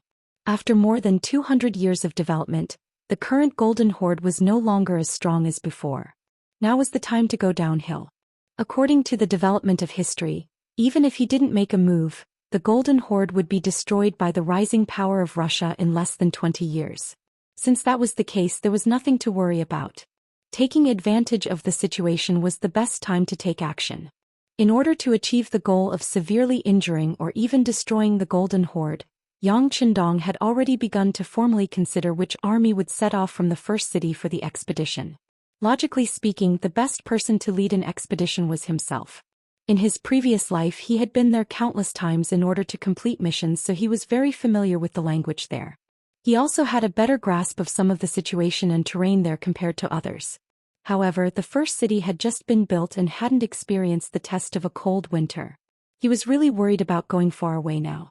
In addition, the expeditionary army had just set off and had to travel thousands of miles to fight the enemy. It would take a long time to achieve success. Even if he went now, he might not be able to achieve success immediately. It was better to send other troops first. They could explore the path and also take the opportunity to find the shortcomings of the army. But even if he sent troops facing a huge monster like the Golden Horde, the strength of the troops sent was not enough. It would just be a joke. After thinking about it, Yang Qindong decided to send the 3 divisions of the Cold Front to the front line. The 3 divisions of the Cold Front mainly used the 95 style. They also had the steel crossbow, which was a sharp weapon in close combat. The individual quality of the soldiers was also very good. They were Yang Qindong's trump card in the north. In addition, the division commander Wu Sheng and the political commissar Chen Bo had been working together for a long time. The strengths and advantages of the two could complement each other. It was enough to ensure that they would calmly deal with problems under any circumstances and would not be rash. No matter how one looked at it, they were the most suitable candidates to be sent to battle. Of course, the 3 divisions of the Cold Front were not enough. There was also the Nuzhen Cavalry Division. In addition, the number of troops reached 10,000. Only then would they be able to deal with the encirclement and siege of some large armies. The reason why he sent the Nuzhen Cavalry Division and not other cavalry divisions was because of the Golden Horde. That was because the so-called Mongol Golden family brought a lot of pressure to the Mongol army. However, when facing the priestess, the pressure would be reduced to the minimum. On the contrary, because of the many years of suppression, the two sides were like fire and water. Only by sending the Nuzhen Cavalry Division would they be able to unleash more combat power. To them, this could be considered a battle of revenge. How could they not use their full strength? After making the decision, Yang Chendong began to personally train the 3 divisions of the Cold Front and the Nuzan Cavalry Division. In particular, he gave some advanced guidance on how to fight in cold weather and heavy snow. He even took out the skis. The skis that he made himself were put to use at the end of October, the beginning of November, when the first snow fell on the plains. Yang Chendong stepped on the skis and walked on the snow. His light posture and extreme speed stunned everyone. First, there was the appearance of the bicycle. The 6th young master was the one who rode it the fastest. Next, the skis were invented and demonstrated by the 6th young master. This made everyone respect Yang Chendong even more. In their hearts they wanted to ask, was there anything in this world that their 6th young master could not do? In the land of ice and snow with skis the army could move faster. Not only that, when another batch of supplies arrived, many white cloaks appeared. Yang Chendong put them on and his entire person seemed to blend into the white snow in an instant. These cloaks were not as big and eye-catching as the cloaks worn by officers above the regiment level. However, they could be used to hide one's figure and were the best disguise. If the enemy did not keep an eye on them and did not have information beforehand, they would not be able to see them even if they slipped under their noses. Alright, you have the equipment. You can train with it now. When you are done training and the army departs, I, the young master, will personally send you off. Yang Chendong patted Wuxia, Qinbo and the others on the shoulders before turning around and walking out of the training ground. Wuxia and Qinbo were both very excited about Yang Chendong's favor and the fact that they were allowed to lead their troops into battle alone. Speaking of which, from the 3rd Regiment to the 3rd Division of the Cold Front, they had always been by Yang Chendong's side. Rather than saying that they had won every battle, it was more accurate to say that it was the 6th young master's good command and battle plans. Now the fledglings could finally fly freely in the sky. How could the 2 of them not be excited? This did not mean that they did not want to be under Yang Chendong's command anymore. It was just that they wanted to prove their abilities.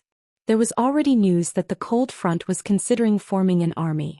It was very likely that the first army would be built in the rear headquarters, Xianxia City.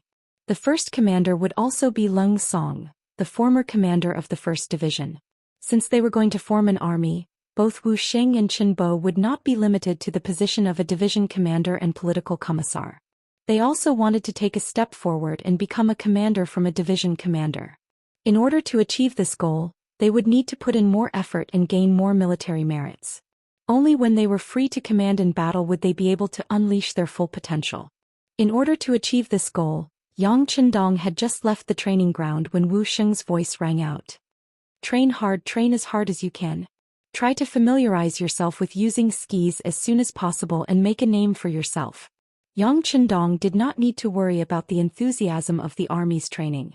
Not long after leaving the training ground, he arrived at the greenhouse base. More than 2 months had passed. When it was first built, it was still early autumn. But now it was already early winter. When the surroundings were covered by snow, the vegetable greenhouse base was indeed a scene of exuberant green. It was said that no matter how busy city Lord Yumian was, he would take the time to come here and take a look. It was as if his mood would become very good after seeing it. Yang Chendong would also come here every few days to see the results of his guidance. With the addition of 100 experienced farmers and some technical guidance from Yang Chendong, the greenhouse base was developing smoothly. The moment they entered, their eyes were filled with green, giving them a feeling of joy of a harvest.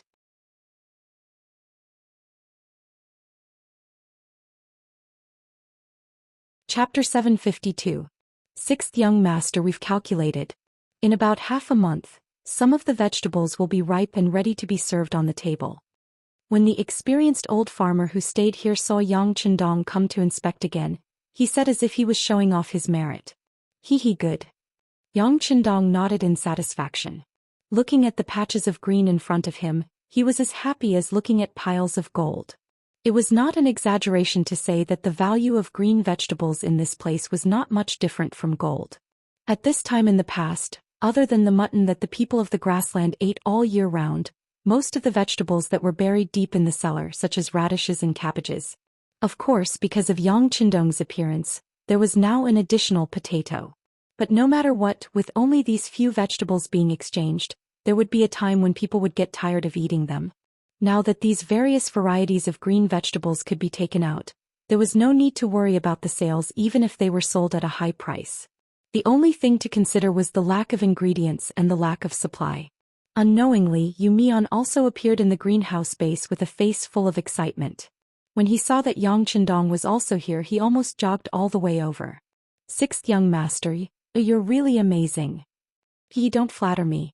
Yang Chendong smiled at Yumian. This is not flattery, these are sincere words. If you don't believe me, you can go to the city and listen to what the people in the city say. They all see you as a god, as someone sent by Changtian. Yumian's words were not exaggerated. After seeing the progress of the greenhouse base, he deliberately arranged for 100 people in the city to enter the greenhouse base to observe every day. It was the appearance of these 100 people every day that turned their surprise into excitement. Then, under the word of mouth, the appearance of the greenhouse base as well as Yang Chendong, who was the mastermind, began to be infinitely exaggerated. Until now, many people outside had said that Yang Chendong was someone sent by the everlasting heaven to help them. As a direct result, more and more commoners joined the first city, reaching nearly 50,000 people. To be able to grow from nothing to nearly 50,000 people in the grasslands in just 3 or 4 months was not as simple as it seemed.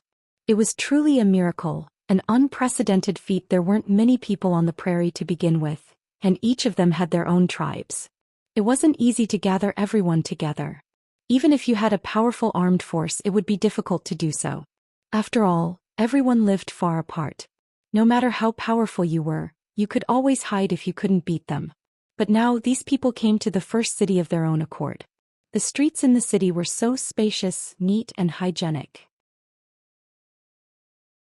When they walked into the house, it was cold outside, but the room was as warm as spring after the fireplace was burning. The greenhouse was green as if it was midsummer. The cavalry outside the city was full of fighting spirit, and their morale was like a song. The major restaurants in the city had opened, and sometimes they could see some programs that praised the grassland people's strength to face life and the mercenary army's bravery to kill the enemy.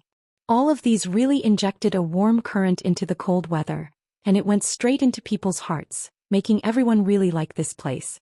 Sixth young master, you're right to transfer some of the female soldiers from Xichen City.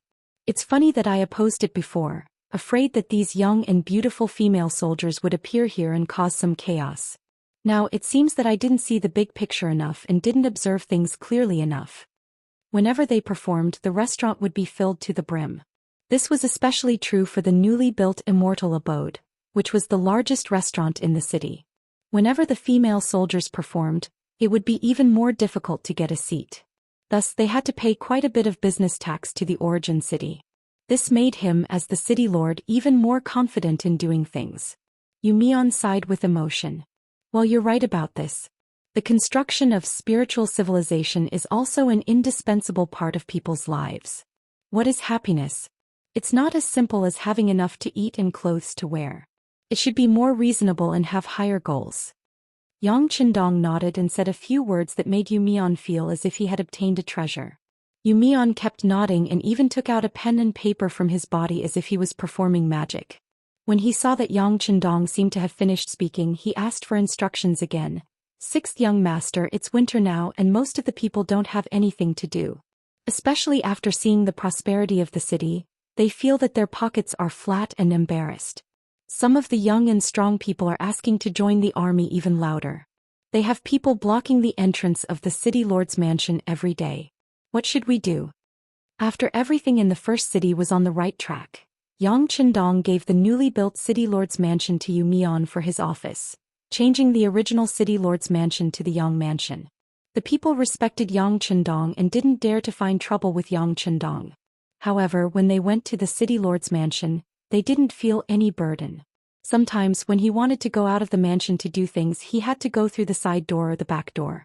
Listening to Yumian complaining, Yang Chendong nodded after hesitating for a while. With so many young and strong people having nothing to do, it was inevitable that there would be various problems after a long time. At this time, the first city must not be in chaos. Such a good situation couldn't be changed by internal chaos. How about this? We can consider recruiting. The 3 divisions of the Lungfeng Division and the Nuzhen Cavalry Regiment will soon go to the north. The first city's military strength will become empty. Appropriate recruitment can also make up for our own shortcomings. However, even if we recruit, we can't use all of them. Consider setting up 3 new divisions first. I will arrange for Tiger's Mane to do the specific things. You just need to post the notice and let the people in the city know. By the way, there should be many women in the city who have nothing to do, right? Yes. When Yu Mian heard that they could recruit, he was overjoyed. When he heard Yang Qindong ask about the women at home, he felt that there must be something behind it. He immediately said, usually at this time they can graze in the place they choose. However, when they enter the first city, they sell their livestock to us. A very small number of them are kept together and implement the common grazing policy. Now more and more women are idle at home. It will be a hidden danger after a long time. Set up a textile bureau and let these women make clothes. I will send a telegram to the Red City and ask them to send the raw materials over. Also send some experienced weavers. Although the money won't be much, it should be enough to support the family. We can also consider recruiting some young, beautiful and versatile Mongolian women to join the propaganda team in the city. I have heard that Mongolian women are very good at dancing. Also, some programs are performed by the Mongolians themselves. It is more unique and easier to convince people. After coming up with so many ideas, Yu Mian wrote them down one by one in his notebook. Then he hurriedly left the greenhouse base. He wanted to implement these things immediately. He believed that the people in the city would be very happy. This would also be of great help to him, the city lord, to stabilize the situation in the city. Yu Mian moved very quickly. Not long after he returned to the city lord's mansion, the notice was written and posted at the gate. This news quickly spread throughout the city. Many people were excited and encouraged by it. In a row of newly built houses in the east of the city, a pair of young men had just heard the news and were excited. Child, what's wrong? Could it be that the messenger of immortal heaven brought some pioneering work? How can you be happy? The person who spoke was a middle-aged woman. From her appearance, it could be seen that she must be an extremely beautiful person when she was young. At this time, wrinkles had begun to appear on her face. However, her eyes were still bright and full of spirit. With her facial features, she gave people a very amiable feeling. This woman's name was Ba Dama. In Chinese it meant lotus. When she was young, she was a famous beauty. Later on, she married a very brave man and gave birth to a daughter, Kikij, and a son, Ba Tuesday. Originally, this was a happy family of 4. When Batu was old enough, he could sell some of his sheep and horses to raise money for his son to marry a wife. However, there was an unexpected storm. During one of their herding, a group of 4 scouts under Walla Yeshen accidentally came to their door. They took a fancy to the young and beautiful Kikij and wanted to kidnap her. At the crucial moment, as the head of the family, Batu's father stood up. He held a rusty cavalry sword and fought with the enemy. Using this opportunity, Ba Dama brought her children and escaped on horseback. Batu's father killed 1 enemy and injured 2 others. In the end, the cavalry sword in his hand broke and he died of exhaustion. The horses and sheep in the family were also swept away. When Ba Dama brought her children back to the herding land, only her father's body was left. The happy family became a tragedy. After losing their sheep and horses, Ba Dama left her hometown with her underage son and daughter. They walked and stopped all the way and even had to eat. In the end, they heard about the matter in the first city and came here to settle down. At this time, it had been 3 years since his father was killed. Batu had grown up into a young man. Kikij was very beautiful and outstanding. However, after 3 years of running, the old mother, Ba Dama, finally collapsed from exhaustion. If Kikij and Batu had not gone to the mercenary hospital in the city to ask for help, her mother would not have been able to hold on until now. The matter of Batu's family was seen by some neighbors who also came to the first city to make a living and yearned for a new life. Those who had money and those who had things gave them a lot of help. There was even a wealthy Mongolian family who wanted to marry Kikij as a concubine and took out 200 taels of silver as a betrothal gift. However, he was directly rejected by Ba Dama. In her words, her children were eagles and jade rabbits on the grassland. They should not lower their heads for anything. They could earn everything with their own hands.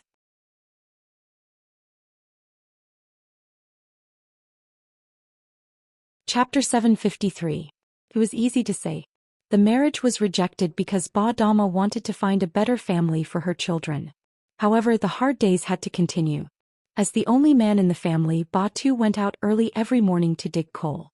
It was this move that allowed the family to barely survive in the first city. However, with the arrival of winter, many things in the city had to stop. The work of digging coal was not as easy as before. They wanted to find another way, but how difficult was it to find a job? Batu even tried to work as a waiter in some restaurants. However, because he was tall and strong, it was useless. The reason given was that the waiter in the restaurant was too powerful and would easily scare the customers. Days passed. If this continued, the family would not be able to supply the coal. Even the last warm place would be lost. What's more, they would not be able to afford the rent and would probably be kicked out of the first city, the City of Hope. Suddenly, a recruitment notice was posted outside the city lord's mansion, as well as the recruitment of 200 young and beautiful girls and the textile bureau in the city. Finally, the city recruited soldiers. This made Batu see hope and despair. How could he not be happy? Sister Kikij also heard about the establishment of the textile bureau. She was also very excited.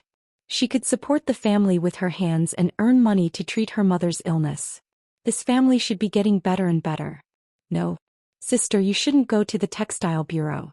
Instead, you should go to the publicity team. Do you still remember that father praised your beautiful dancing more than once? When he heard that his sister was going to the textile bureau to sign up, Batu immediately stopped her. Can I do it? Kikij said with some lack of confidence. You can do it. At this moment, not only Batu but even her mother, Badama, said at the same time. Badama looked at her daughter with the loving and kind eyes of a mother and said, Kikij, Batu, you are in a good era. You can do it. You can. Your father's spirit in heaven will bless you. The confident eyes of her mother and brother made Kikij have an idea. She gathered her courage and said, well, I will give it a try. If it really doesn't work, I will go to the textile bureau to find a job.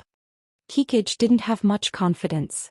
Even though she was very beautiful, she didn't dare to have any hope for anything lucky. However, happiness suddenly fell on her head, making her feel as if she hadn't woken up yet. There weren't many people signing up for the publicity office in the city. Perhaps there were too many people like Kikij who didn't have confidence in themselves. This allowed her to gain quite a bit of advantage. With her appearance, she stood out among the line of people waiting to be assessed. Reality proved that her luck wasn't bad. She caught the eye of the head of the propaganda department, Xue Qing. Xue Qing was originally a female official in Crimson Nest City's Inchuan department and was highly valued by the department head Luan Xiaoyu. This time, when he learned that it was the sixth young master who had personally given the order, he immediately sent out his trusted subordinate. Reality proved that Xue Qing didn't disappoint. After coming to the beginning city, she quickly understood what had happened here. Then she chose some of the most representative stories and arranged them into a program. Once it was performed, there were a lot of good reviews. It also gave the publicity office a good start. All the work quickly entered the right path. The degree of popularity was unexpectedly good. There were more and more people in the army and among the common people who wanted to watch their program. However, the manpower in the publicity office was limited. Just when Xue Qing was thinking about whether to ask for support from the headquarters in Crimson Nest City, the sixth young master spoke. He gave them the authority to recruit 200 people to join the publicity office. This was equivalent to solving her problem. In order to complete this task well and not let down the sixth young master, Xue Qing personally acted as the examiner and recruited these 200 people. With Kikij's beautiful appearance and her good dancing foundation that she had learned from her mother since she was young, she was chosen by Xue Qing and became a new member of the publicity office. When she found out that she had been chosen and that she would be able to receive a salary of 10 taels of silver every month, and that if she performed well, there would be even more rewards, Kikij was so happy that she shed tears. He turned around and ran out. She wanted to tell this good news to her mother and brother and share it with the family. Perhaps it was because Kikij was too happy that she ran too fast. When she rushed out of the door, she didn't look at anyone or anything and bumped into a man's embrace. She couldn't help but let out a delicate cry. This wasn't because Kikij was too weak and delicate. It was because his chest was too broad and too sturdy. It was like a wall, making her feel as if a meat bump had grown on her head. What's wrong with you? Don't you look at the road when you're running? A reprimanding voice sounded. The one who spoke was one of the strong man's followers. I'm sorry. I was too anxious. I apologize. Kikij also knew that it was because she was too anxious and reckless that she bumped into someone, even though she might be the one who was injured. But the past few years of experience had made her used to swallowing her anger. As she spoke in order to show her respect, Kikij took the initiative to raise her head when she said, I apologize. This allowed her to see the person she bumped into. This person was about 1.9 meters tall and weighed about 200 kilograms. It wasn't an exaggeration to say that he was as tall as a horse. But as soon as she raised her head, Kikij immediately lowered her head, as if she didn't have the courage to look at him. She could only see the rough outline of the other party, but when she raised her head the other party saw her clearly. So beautiful. This was the only thought in the tall man's heart. Although this woman's looks aren't as good as the other madams, she's much better than the others. Especially with her tear-stained face, it's easy for people to feel pity for her. Beta Persei, who was standing there, couldn't help but think in his heart. The person who came was Beta Persei. Yang Qindong considered that today was the recruitment day of the publicity department and wondered if anyone would come here to cause trouble. After all, there were only girls here and it wouldn't be good if they were scared. Thus he sent Beta Persei over to take a look. With this person here, no one would dare to cause trouble here.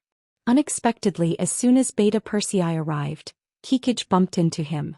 His skin was rough and his flesh was thick, so of course nothing happened to him. But Kikij actually cried, which made Beta Persei feel a little embarrassed.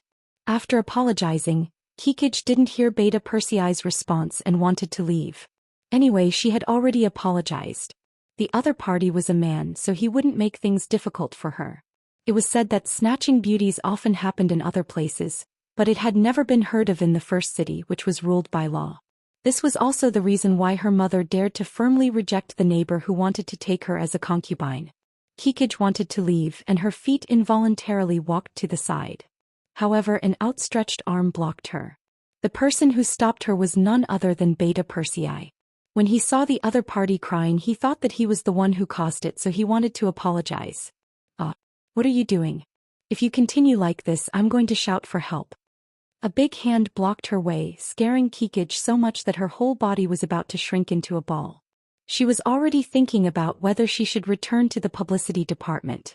She remembered that Director Shui Qing seemed to have a good impression of her. I'm fine. I just want to ask why you're crying. Did I cause it? Well, I've been practicing martial arts all year round, so my body is a little too strong. Must have hurt you. Beta Persei faced Kikij and said incoherently.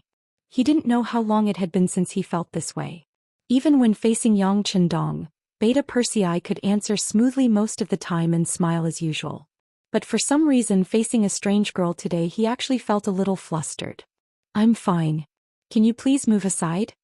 After Kikij heard Beta Persei's words, she knew that he was not a bad person.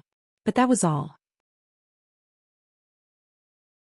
She still had urgent things to do, such as going home to report the good news. Oh. Beta Persei heard that Kikij was fine, so he put his hands down. But before the other party was about to walk past him, he suddenly straightened his arms and said, Miss, my name is Beta Persei. If you feel unwell or have other troubles, you can come to the Yang Mansion to find me. I can do my best to help. Yang Mansion? When she heard this name, Kikij finally couldn't help but raise her head again. There was no one in the beginning city who didn't know where the Yang Mansion was. It was the place where the great Ming dynasty's Duke of Loyalty and the Messenger of Tingri Heaven stayed. Those who could live there gave people a sense of mystery. She didn't expect this man to stay there. Kikij raised her head again and Beta Persei saw her clearly again. Beautiful, you're beautiful. This was Beta Persei's second impression. Kikij seemed to feel that Beta Persei's gaze was a little hot, so she lowered her head again. Thank you for your concern. I'm fine. Can I leave now? Oh yes. Beta Persei really had no reason to stop the other party, so he had to take a step back and make enough space for Kikij to trot past him. Kikij had already left, but Beta Persei's gaze was still following her. When the figure could no longer be seen, Captain Dao Zhao's voice sounded beside him. Brother Beta Persei, she's gone. If you like, I'll send my brothers to follow her and see where she lives. What's her name? Forget it. Being teased by his brothers, Beta Persei couldn't help but blush. He then shook his head and strode into the door of the publicity office. Although he didn't send anyone to inquire about Kikij, Beta Persei still paid attention to it because he found that the girl's figure always appeared in his mind from time to time, and he couldn't let it go. Fortunately, he didn't forget what the mission was this time. He quickly entered the publicity office and came to the recruitment site.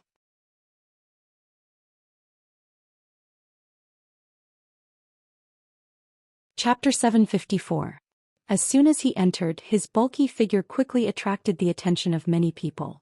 Director Shui Qing also saw Beta Persei at the first moment and hurriedly came over to greet him. This was the person beside the sixth young master, and he was also a popular person. He absolutely could not be offended. Brother Beta Persei, why do you have time to inspect our small yamen? Shui Qing walked over with a smile on her face. Originally, she wanted to call Beta Persei master just like how the people in Crimson City called Yang Wu. However, after someone called Beta Persei that way, he was scolded. What a joke, the sixth young master was only a duke, how dare they call him master? For this matter, he personally sent a telegram to Yang Wu in Crimson City, severely criticizing him. Yang Wu was also somewhat wronged.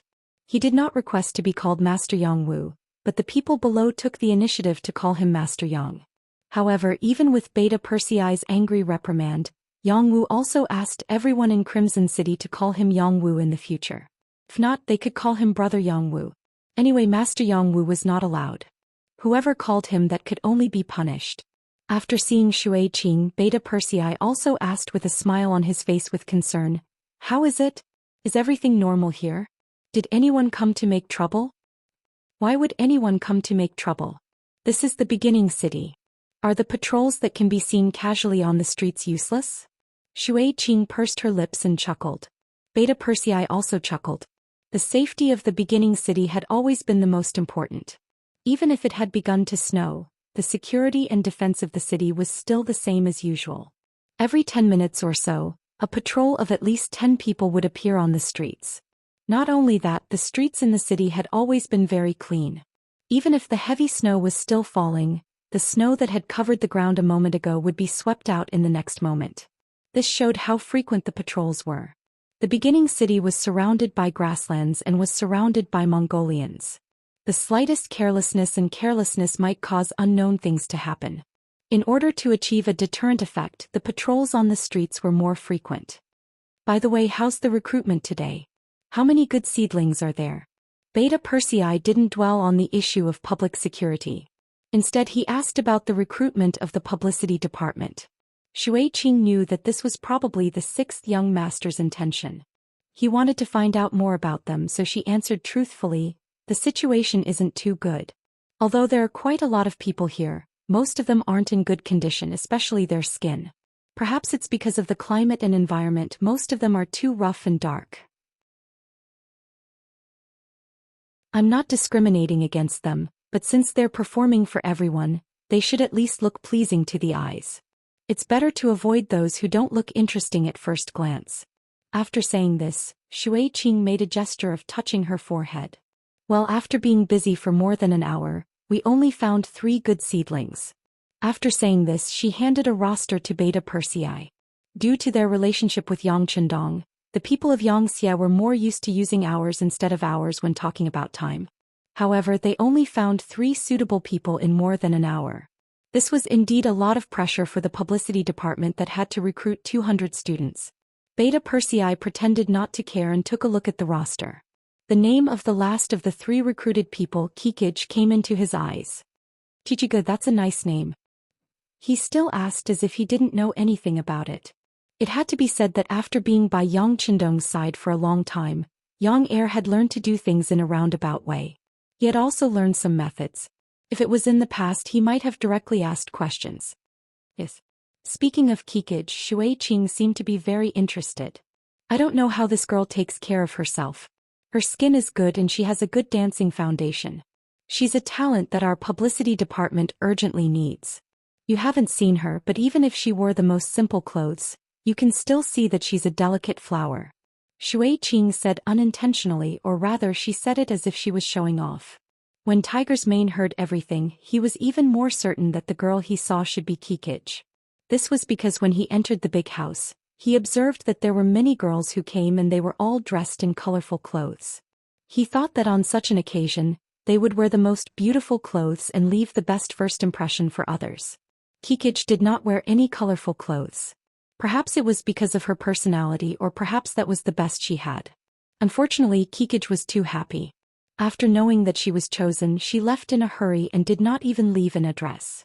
This made Beta Persei unable to find out more even if he wanted to. Of course, with his identity, it was not impossible for him to find someone in the beginning city based on his name. However, that would be too much of a waste of manpower and material resources. Beta Persei did not want to be special.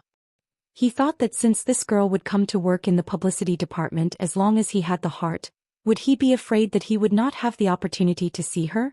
Beta Persei was still thinking about the next opportunity to meet Kikij when Kikij returned home in high spirits.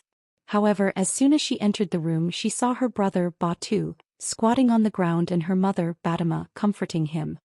Batu, don't think too much. The mercenaries are doing this for your own good. Who asked you to have no brothers in the family? This is also for our family's sake. Batama said earnestly and reached out to stroke Batu's hair. She was undoubtedly a loving mother. What's going on? Kikij, who had a premonition, looked at her mother and brother and asked as she walked forward. Sister, they don't want me.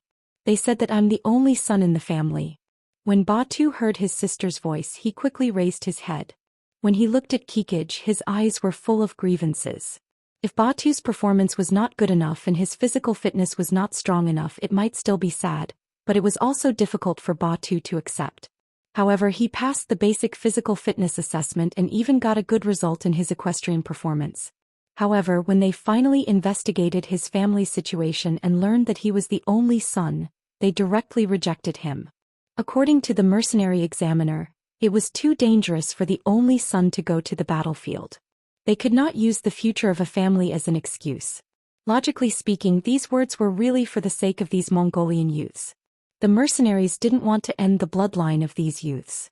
After all, anything could happen on the battlefield, and the enemy wouldn't take extra care of you just because you were the only child of your clan.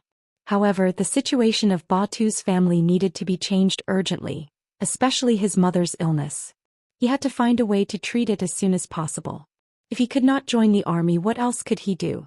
Not to mention that he did not earn much from doing manual labor. It was already early winter.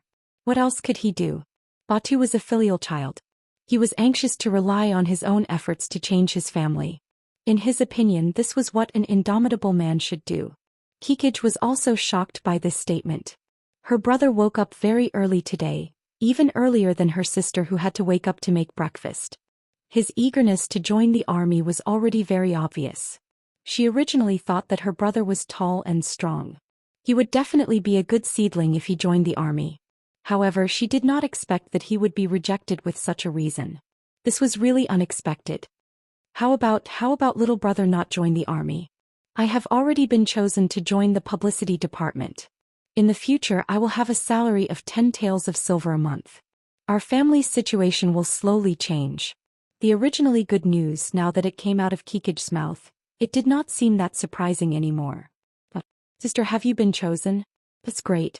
Batu, who was still squatting on the ground, was pleasantly surprised when he heard the news. However, he quickly lowered his head again. His sister could do things for the family, but he, a 7 feet tall man, could not do anything. This seemed to reflect his incompetence. Hearing that his daughter was chosen by the publicity department, Batama was also very happy. Good, I knew my daughter was the best. There's no problem. In any case, there was still good news. Batama actually said that he wanted to borrow some food from the neighbors to celebrate. Moreover, for the first time she did not allow Kikij to interfere. In her words, her daughter's hands would be of great use in the future, so it was better not to do these manual labor. His mother went to work alone. Batu was in a bad mood. He returned to his room and covered himself with a blanket to sleep, leaving Kikij alone. However, her feelings were actually very complicated. She really wanted to help her brother. Just like the Han people, the Mongols also had the idea of valuing boys over girls. No matter how good a daughter was, she would eventually have to marry someone. Only when the man in her family had a promising future would he be able to bring real change to the family. The relationship between the two of them had been very good since they were young. As the elder sister, Kikij didn't want to see her younger brother depressed and upset. She would rather not be chosen than to see this scene happen. No, I have to help my brother. A firm voice rang out in his heart. Chichigu said that he had something to do and left the room. In her mind she thought about what Beta Persei had said to her. If you have any problems you can come to me. She decided to give it a try. No matter what, he was still in the Yang residence. It shouldn't be a problem for him to help her brother with this small matter. Beta Persei did not expect that while he was still thinking about Kikij in his heart, she would actually come to his door so quickly. He was still on duty by Yang Qindong's side. After reporting what he saw at the publicity office, he became a little absent-minded. With Yang Qindong's observation skills he naturally noticed this, but he did not ask anything. He believed that if there was really something big, Beta Persei would definitely report to him. It was also at this time that the second guard captain Daoist entered the room. Seeing the sixth young master sitting there reading a book, he carefully went to Beta Persei's side. Beta Persei, someone is looking for you outside. It's a girl called Kikij.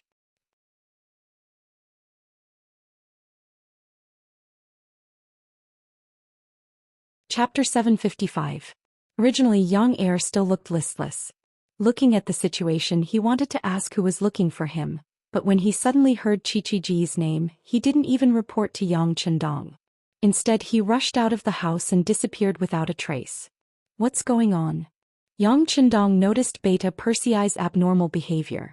He did not ignore it but asked Daoist, who seemed to know some inside information. Daoist was not gossiping, but he had to answer the sixth young master's question. He immediately told him what happened in the morning at the entrance of the publicity office. He was very objective. He even reported what Beta Persei said to Shui Qing. Yang Qindong was smart. He immediately knew that Beta Persei had fallen in love with the girl called Kikij. Beta Persei was not young anymore, and Yang Qindong never stopped his subordinates from dating and getting married. There was even a period of time when he wanted to find a wife for Beta Persei. He did not expect that the opportunity would come to him. Since it had happened he could not ignore it. After all, Beta Persei was someone close to him. If something happened it would be a big deal. Go find Feng Liang. Tell him that I said it. I want to know more about Kikij, her family and the people around her. Yang Qindong ordered Daoist. Although it was a coincidence and there should not be any problems with Kikij, things were unpredictable. Without investigation there was no right to speak. Beta Persei did not know that Kikij's matter had attracted the sixth young master's attention. He only knew that the girl in his heart had appeared, and that was enough to make him excited. After running out of the room, Beta Persei quickly calmed down. First he tidied up his clothes and found that there was nothing wrong. Then he walked out of the Yang mansion's gate with steady steps. The sixth young master had said that the more important the matter was, the calmer one had to be in order to make the most accurate decision. Yang Heir also learned to calm down, but when he went out and saw Kikij standing there with her head lowered he was discouraged. He realized that his heartbeat was very disappointing. No matter how hard he tried to calm down he couldn't calm his heart down. Perhaps Beta Persei was worried that the girl already had a husband. It's you, Kikij, right? My name is Beta Persei. No matter what kind of worries he had, Beta Persei decided to get to know her first. If she was not betrothed then his chance had come. While introducing himself he also extended an arm that represented friendship. Unfortunately he did not get a response from Kikij. The other party was not used to this at all. Seeing second Yang reach out his hand to her as soon as they met, she was shocked. Her whole body involuntarily stepped back and her eyes revealed fear. She almost shouted, "What do you want to do?" Hee. Seeing that his actions were a little frightening, Beta Persei smiled foolishly and retracted his hand. He touched his head and broke the awkwardness by asking, "You must have something to tell me. Speak." Beta Persei extended his hand as soon as they met, which was not considered polite at the time. It made Kikij feel that she had found the wrong person. After all, that action was a little too frivolous. However, Beta Persei expressed his goodwill and asked if she had anything to tell him. This made Kikij hesitate for a while before she bit her lip and made up her mind. "Our family has encountered a little problem and we would like to ask for your help, but I don't know if you can help." Beta Persei was delighted when he heard this. This was a good opportunity to understand Kikij's family. He would know what kind of person she was as soon as he went, so how could he refuse? As for his ability, there should not be many people in the beginning city who would not give him face. Beta Persei was of course full of confidence in the things he was good at. He patted his strong chest and said, I can still do ordinary things. Beta Persei's appearance seemed to give Kikij confidence. She really had no other choice. It seemed that among the people she knew, only Beta Persei seemed to have some status.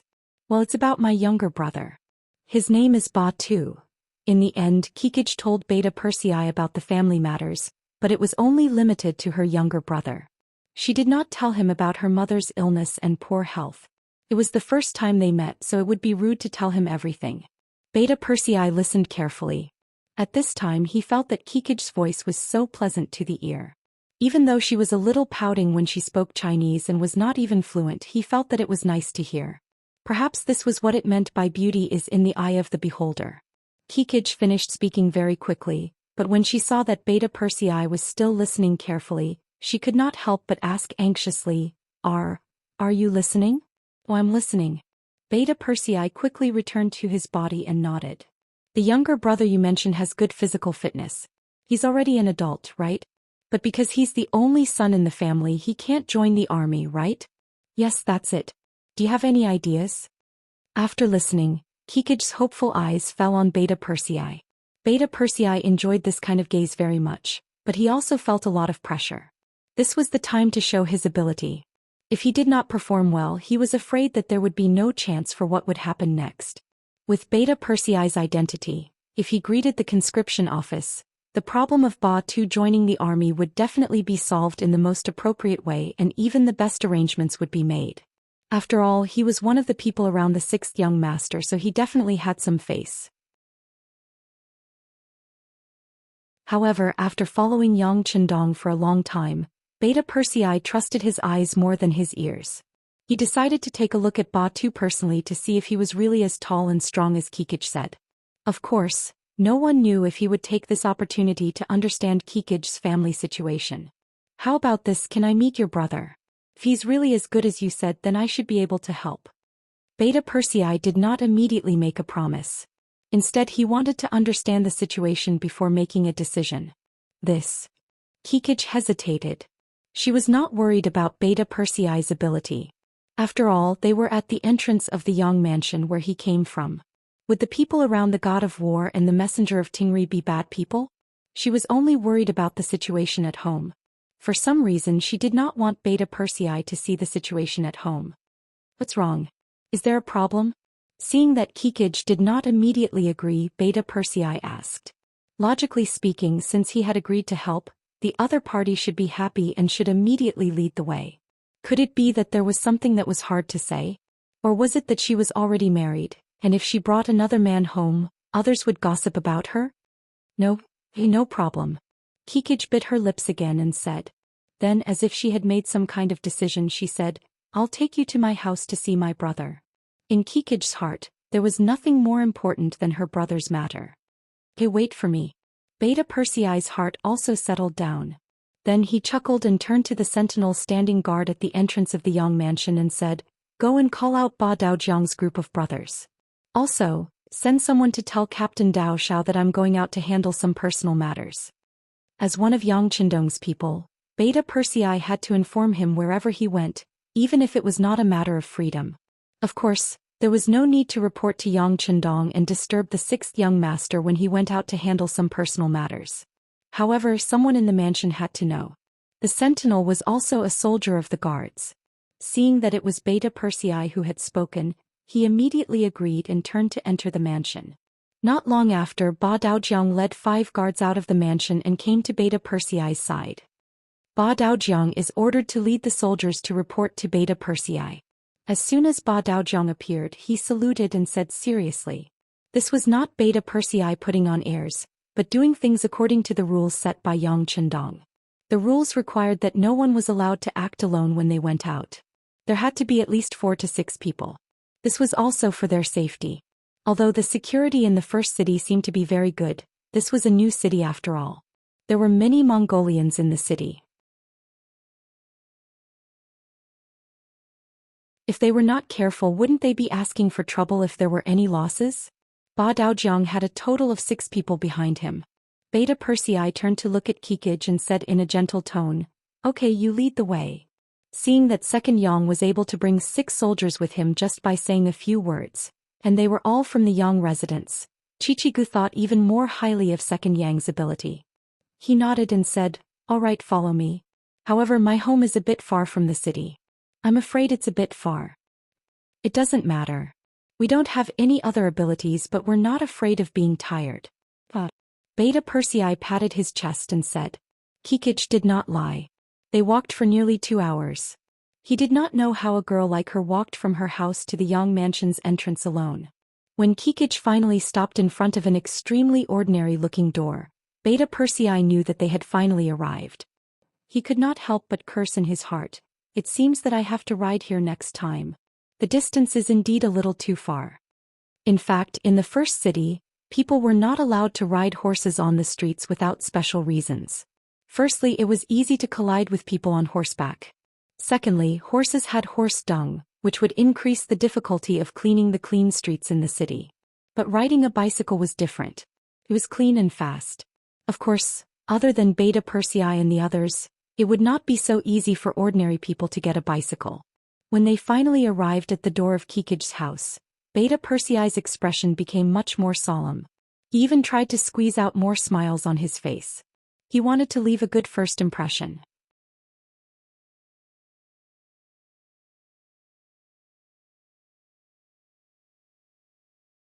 Chapter 756. There was no such thing as individual houses in the beginning city. They were all collectively owned, which meant that they all belonged to Yang Chendong. Everyone who came here was just renting a house. According to the rules, only those who had worked in the beginning city for more than 5 years were qualified to buy a house here. This caused the houses here to look the same from the outside. The so-called differences were only the various differences after entering the rooms. For example, the furnishings in the house, the decent items in the house, and so on. However, when Beta Persei followed Kikij into the house, he really did not see anything decent. It gave him a feeling of emptiness and then cleanliness. Cleanliness did not mean that there was nothing clean, but it meant that the house was wiped clean. From this, it could be seen that this family was very hardworking. When Kikij came back and brought some soldiers with him, Ba Dama and Ba Tu who were cooking were frightened. They stood up and stood there cautiously, not knowing what to do. After all, the mercenaries were usually seen patrolling the streets with a meticulous look. Suddenly coming into such close contact with them, it was more or less a little difficult for them to adapt. Brother, this is Beta Persei. He is from the Yang residence. Brother Beta Persei, this is my mother, Ba Dama, and my brother, Ba Tuesday. Kikij stood between the two sides and introduced them to each other. So it's auntie and brother. Hello, my name is Beta Persei. Beta Persei was very enthusiastic and generous. But this time he did not reach out his hand, afraid that he would leave a bad impression on the other party. When she heard from her daughter that the person was from the Yang residence, the expression on Ba Dama's face immediately became very nervous. So it's a soldier from the Yang residence. Please take a seat in the house. Seeing Ba Dama's nervousness, Beta Persei chuckled again and said, Auntie, you can call me Beta Persei. You don't have to call me soldier. As he spoke, Beta Persei had already stepped into the house and saw a plate of mutton on the table. Although the portion was small, it looked crispy on the outside and tender on the inside. It seemed to be very delicious. This should be Kikij's lunch. Seeing Beta Persei staring at the mutton, Badama said with an unnatural expression, Kikij was chosen by the publicity team. Our family is preparing to celebrate for her. If you want to try it, you can try it. Batu, why don't you add another knife disc? After Batu agreed, he turned around and walked to the kitchen. However, Beta Persei reached out to stop him. Is this how you celebrate? There should be something delicious left, right? Bring it all up. Of course, Beta Persei was not craving mutton. In fact, after coming to the grasslands, he had eaten mutton the most. However, eating the same thing every day for a long time would make anyone sick of it. The reason why Beta Persei said this was because he saw that this plate of mutton should be the only dish for Kikij's celebration. When he first entered the house, he smelled some potatoes. If he guessed correctly, there should be potato cubes in the pot, which could be regarded as a staple food in the house. Wanting to see the other dishes in front of everyone put Badama in a difficult position. However, she was older after all and her skin was thicker. She shook her head and said, "This is the celebratory dish we prepared for Kikij. This is the one I borrowed from the neighbor. When Kikij receives his monthly salary he will have to return it." Since he had already said everything, there was nothing left to hide. Thus Badama revealed everything to him. Hearing this, Beta Persei's face did not show any surprise. He just had mixed feelings in his heart. This was the life of the Mongolian people. Those Khans still wanted to fight for territory and fought every day. The lives of the people were so difficult. Who would care? This was also because he had been with Yang Chendong for a long time and learned to be compassionate. However, Beta Persei was not the sixth young master. He quickly returned to reality. First he glanced at Kikij, then his gaze fell on the door and shouted, "Badao Jiang, come in." As soon as his voice fell, the door opened. Badao Jiang, who was dressed in a military uniform, strode in. "Brother Beta Persei, what can I do for you?" "Send someone to the nearest restaurant and get 6 dishes and some good wine. Remember, be quick." Beta Persei's voice carried an unquestionable air of command. "Yes." 8 Dao Jiang Ili saluted and turned to carry out the orders. Kikij's family of 3 looked at him. In the end, Badao Ma said, "No need, we're used to eating this. It's fine if we eat this normally, but today is a day to celebrate Kikij. How can we just do it casually? Just get 6 dishes to show that everything is going well." Beta Persei looked as if he had made up his mind. Then he did not dwell on this matter. Instead, his gaze fell on Ba Tuesday. "I heard from your sister that your physical fitness is good, but you weren't selected because you're the only son?" Ba Tu was still upset about the fact that he didn't enlist in the army. Suddenly, Yang Er asked him such a question which made him see hope. He nodded and said, "Yes, I passed the physical fitness test and the equestrian test. My results were good. But when it came to my family, they said that I was the only son in the family and persuaded me to leave." Speaking of this, Ba Tu still had an aggrieved look on his face full of indignation. "Yes." Beta Persei nodded. This was the same as what Kikij said. Seeing Beta Persei nod, Ba Tu was full of hope. He thought that since this person was from the Yang residence and could order other soldiers at will, he should have some status. As long as he was willing to help, there should be no problem. While he was still thinking about this, Beta Persei had already spoken. "The people in the recruitment office are right to do this. This is also the intention of the god of war. After all, people will die in war. He is actually thinking for you." Even Beta Persei said that this was the right thing to do. Ba Tu, who had just seen hope, could not help but lower his head again. Didn't this mean that there was no hope for him to enlist in the army? Just when Ba Tu lowered his head and Kikij and his mother's faces were also gloomy, Beta Persei suddenly spoke again. "There are exceptions. If you really want to rely on enlisting in the army to protect the first city and want to use this to make a name for yourself, this feeling is understandable and can be satisfied. But there is one thing: people may die in war. Are you afraid of death? And auntie, if Ba Tu dies gloriously on the battlefield, can you accept it?" Things suddenly took a turn for the better, and Kikij's family of 3 could not help but feel their eyes light up. Next, Ba Tu spoke first. "I can accept it. People will always die in war. If I die in war, it means that my skills are not as good as others. There is nothing to regret." "What do you think, auntie?" Yang couldn't help but ask. Then she turned her gaze towards Badama. As a mother, who would want to see her son get into trouble? Who would be willing to see her son die? However, Badama knew her son's ambition. She thought that people would die eventually, either vigorously or without life. She nodded heavily. "Life and death are up to fate. I support my son." "Then there's no problem." Hearing such an answer, Beta Persei said as if he was making a guarantee. "There's no problem?" Kikij, who was at the side, did not understand. What did this mean?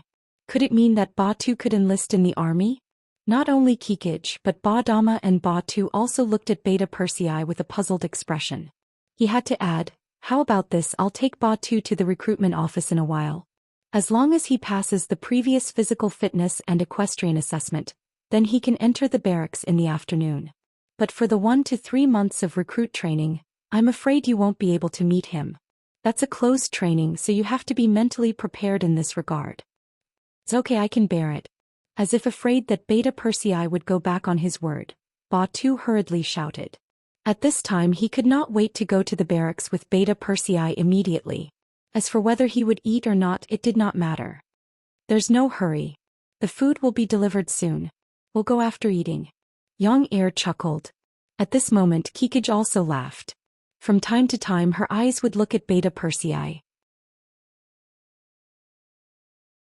Her expression was full of a different kind of feeling. Ba Daojiang was very fast.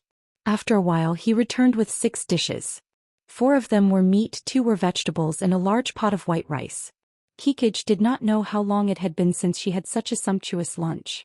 With Beta Persei taking the lead, everyone ate until they were full. Then when Kikij looked at Beta Persei, there was a trace of tenderness in her eyes. Cough cough cough. Suddenly Ba Dama coughed out of the blue. It was followed by a long bout of non-stop coughing until his face turned red. Only then did he slowly recover. What's going on? And he has caught a cold. Didn't she go to the hospital in the city? Beta Persei noticed that neither Kikij nor Ba Tu showed any surprise at this moment. It was as if they were used to it. He suddenly felt that something was wrong and asked with concern. Yes, but the cost of the hospital is too high. We can't afford it. Kikij answered, but as she spoke her voice became softer and softer. How can this be? If you're sick you have to see a doctor. This can't be delayed. How about this, send Auntie to the hospital immediately. I'll pay for the cost. Beta Persei knew that his opportunity to perform had come again, so he said without hesitation.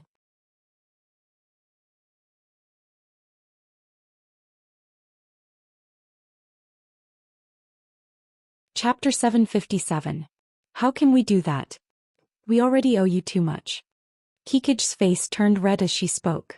At that moment she even thought of selling her body to save her mother. Why not? You and your brother are going to serve the mercenaries soon. You can return the money you earned to me in the future. Besides, you and Ba Tu are going to join the army, so Auntie will be considered a military family member. She will be taken care of in the hospital and the fees will be reduced a lot. Don't hesitate, this matter is settled. Beta Persei said in an unquestionable tone. At that moment he had undoubtedly become a pillar of support for Kikij's family. After the meal, Beta Persei first accompanied Badama's family to the hospital. When young Heir appeared here even the director was shocked.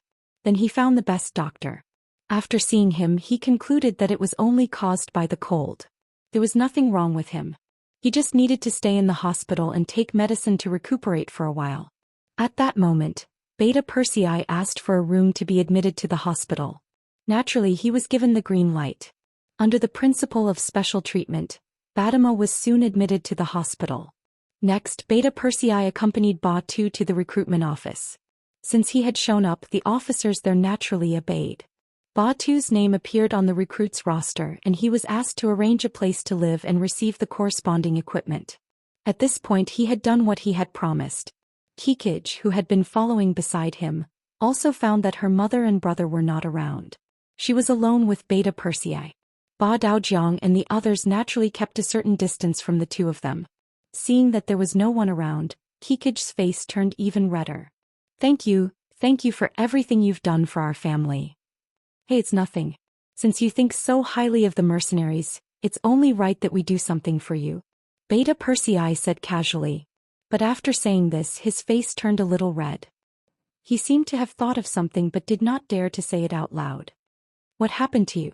Looking at Beta Persei's awkward appearance, Kikij asked curiously. He did not look as heroic as he did in the hospital and the recruitment office just now. Beta Persei, who was questioned by Kikij, blushed again, but in the end he gritted his teeth and said as if he had made up his mind, can I visit you at the publicity office in the future? Kikij didn't expect it to be this question. For a moment her face turned red like a ripe apple. If she still did not know what Beta Persei was thinking she would be too stupid. Kikij did not answer. Beta Persei became a little anxious. I just want to see you. I won't disturb your work. I'll just look at you from afar, okay? Yes. After waiting for a long time, Kikij finally gave a response. Although it was only one word, it carried a lot of signals. It also caused young Heir to be beaming with joy. He was extremely excited.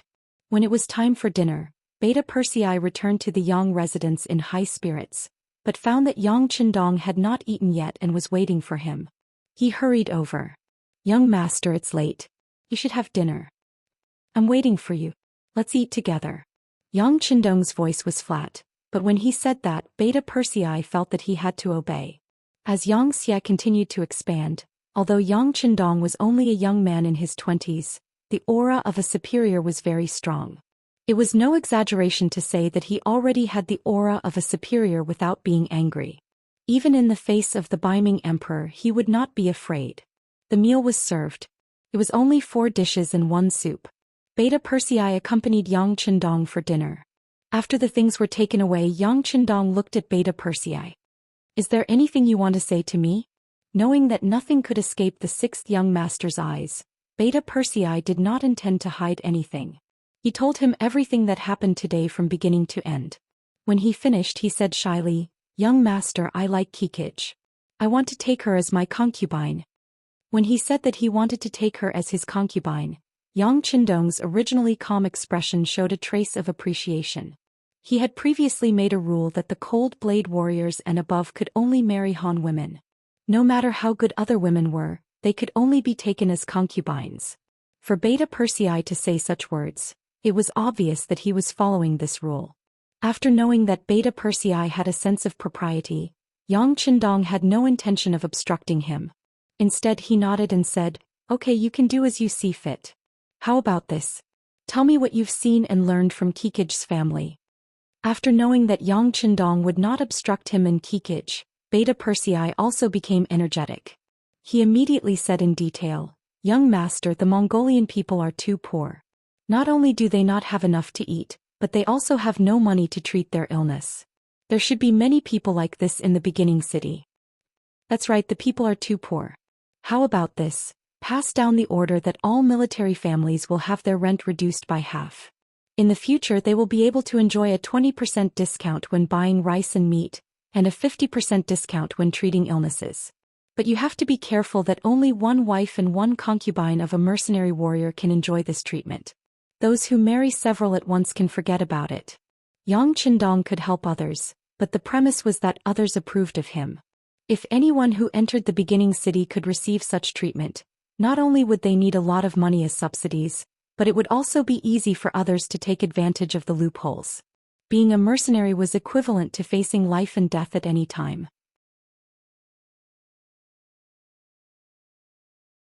Such a sacrifice was worth a certain amount of return. On the contrary, those who just wanted to find a safe place to live and did not want to pay any price could forget about it. He was not a god who could guarantee that everyone would live a good life.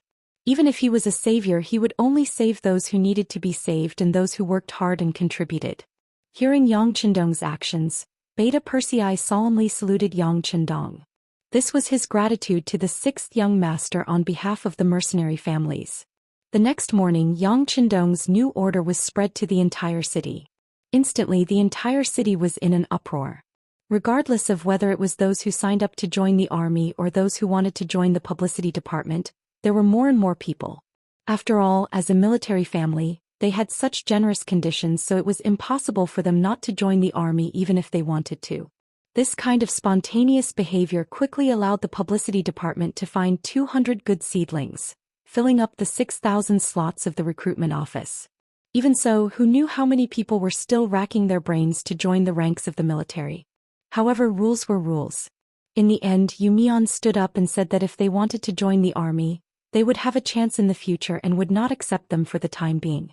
If anyone gathered together and disturbed the order in the city, they would be arrested and disqualified from joining the army in the future. In special times, special methods were needed to govern the city. The beginning city became quiet again and was gradually shrouded by a heavy snow.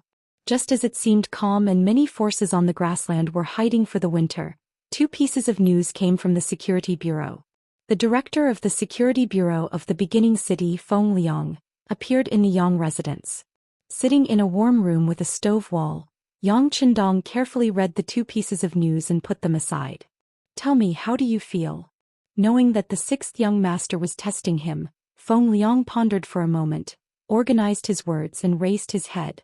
6th young master, in this subordinate's opinion, these 2 matters should have nothing to do with each other. It's good that Baiming has developed a new type of cannon, but the results have just come out. However, Zhang Quan and the others have been gone for some time. Judging from the time, they should not have received this news when they set off, so there is no connection, let alone any threat. I can only say that everything is just a coincidence. The two things that Feng Liang reported were that Baiming had developed a new type of cannon and that the eunuch guarding the Datong residence, Zhang Quan, was already 20 miles away and would soon enter the beginning city. Ever since Yang Qindong defeated Yeshen of the Wara with the name of the god of war, Baiming's imperial court saw the importance of firearms. They first tried their best to get a Type 81 gun and began to develop an imitation. However, without any guidance, they could only rely on the imitation and the progress was very slow. At least until now, they had not been able to create it. On the other hand, cannons were different. They knew that only an explosion could cause the greatest lethality after the cannon was fired, so they just had to find a way to do it. Originally, Baiming had an artillery battalion, but the cannonballs fired by the artillery battalion were only large iron balls. Wherever they hit, they would leave a hole. The lethality of the cannonballs was too small, and only those standing in the front of the cannonballs would be threatened. However, after all, they had a certain foundation. After understanding the principle and investing a lot of manpower and energy, they finally received news that a new type of cannon had been developed. This news was sent by Yang Guang, who was in charge of the artillery battalion. During the Battle of the Capital, Yang Guang was Yang Qindong's subordinate. Later on, they became friends during the battle. He also listened to Yang Qindong's arrangements and went to the artillery battalion. After more than 3 years, this move finally played its role and news came. The news came, but it was not completely clear what the new cannon looked like. This was also why Yang Qindong was somewhat distressed. It was also at this time that another piece of news came. Baiming's Datong guard eunuch Zhang Quan was ordered by the emperor to come to Shi City and have a good talk with Yang Qindong. In summary, these two matters seemed to be related. It seemed that Baiming had a new type of cannon and had enough confidence, so they decided to have a good talk with this loyal duke. However, only Yang Qindong himself knew that they weren't close to each other. It was just a coincidence. You're tuning in to the Zhou Xian's Legacy YouTube channel. Don't forget to subscribe and join us on this journey to catch the most captivating stories.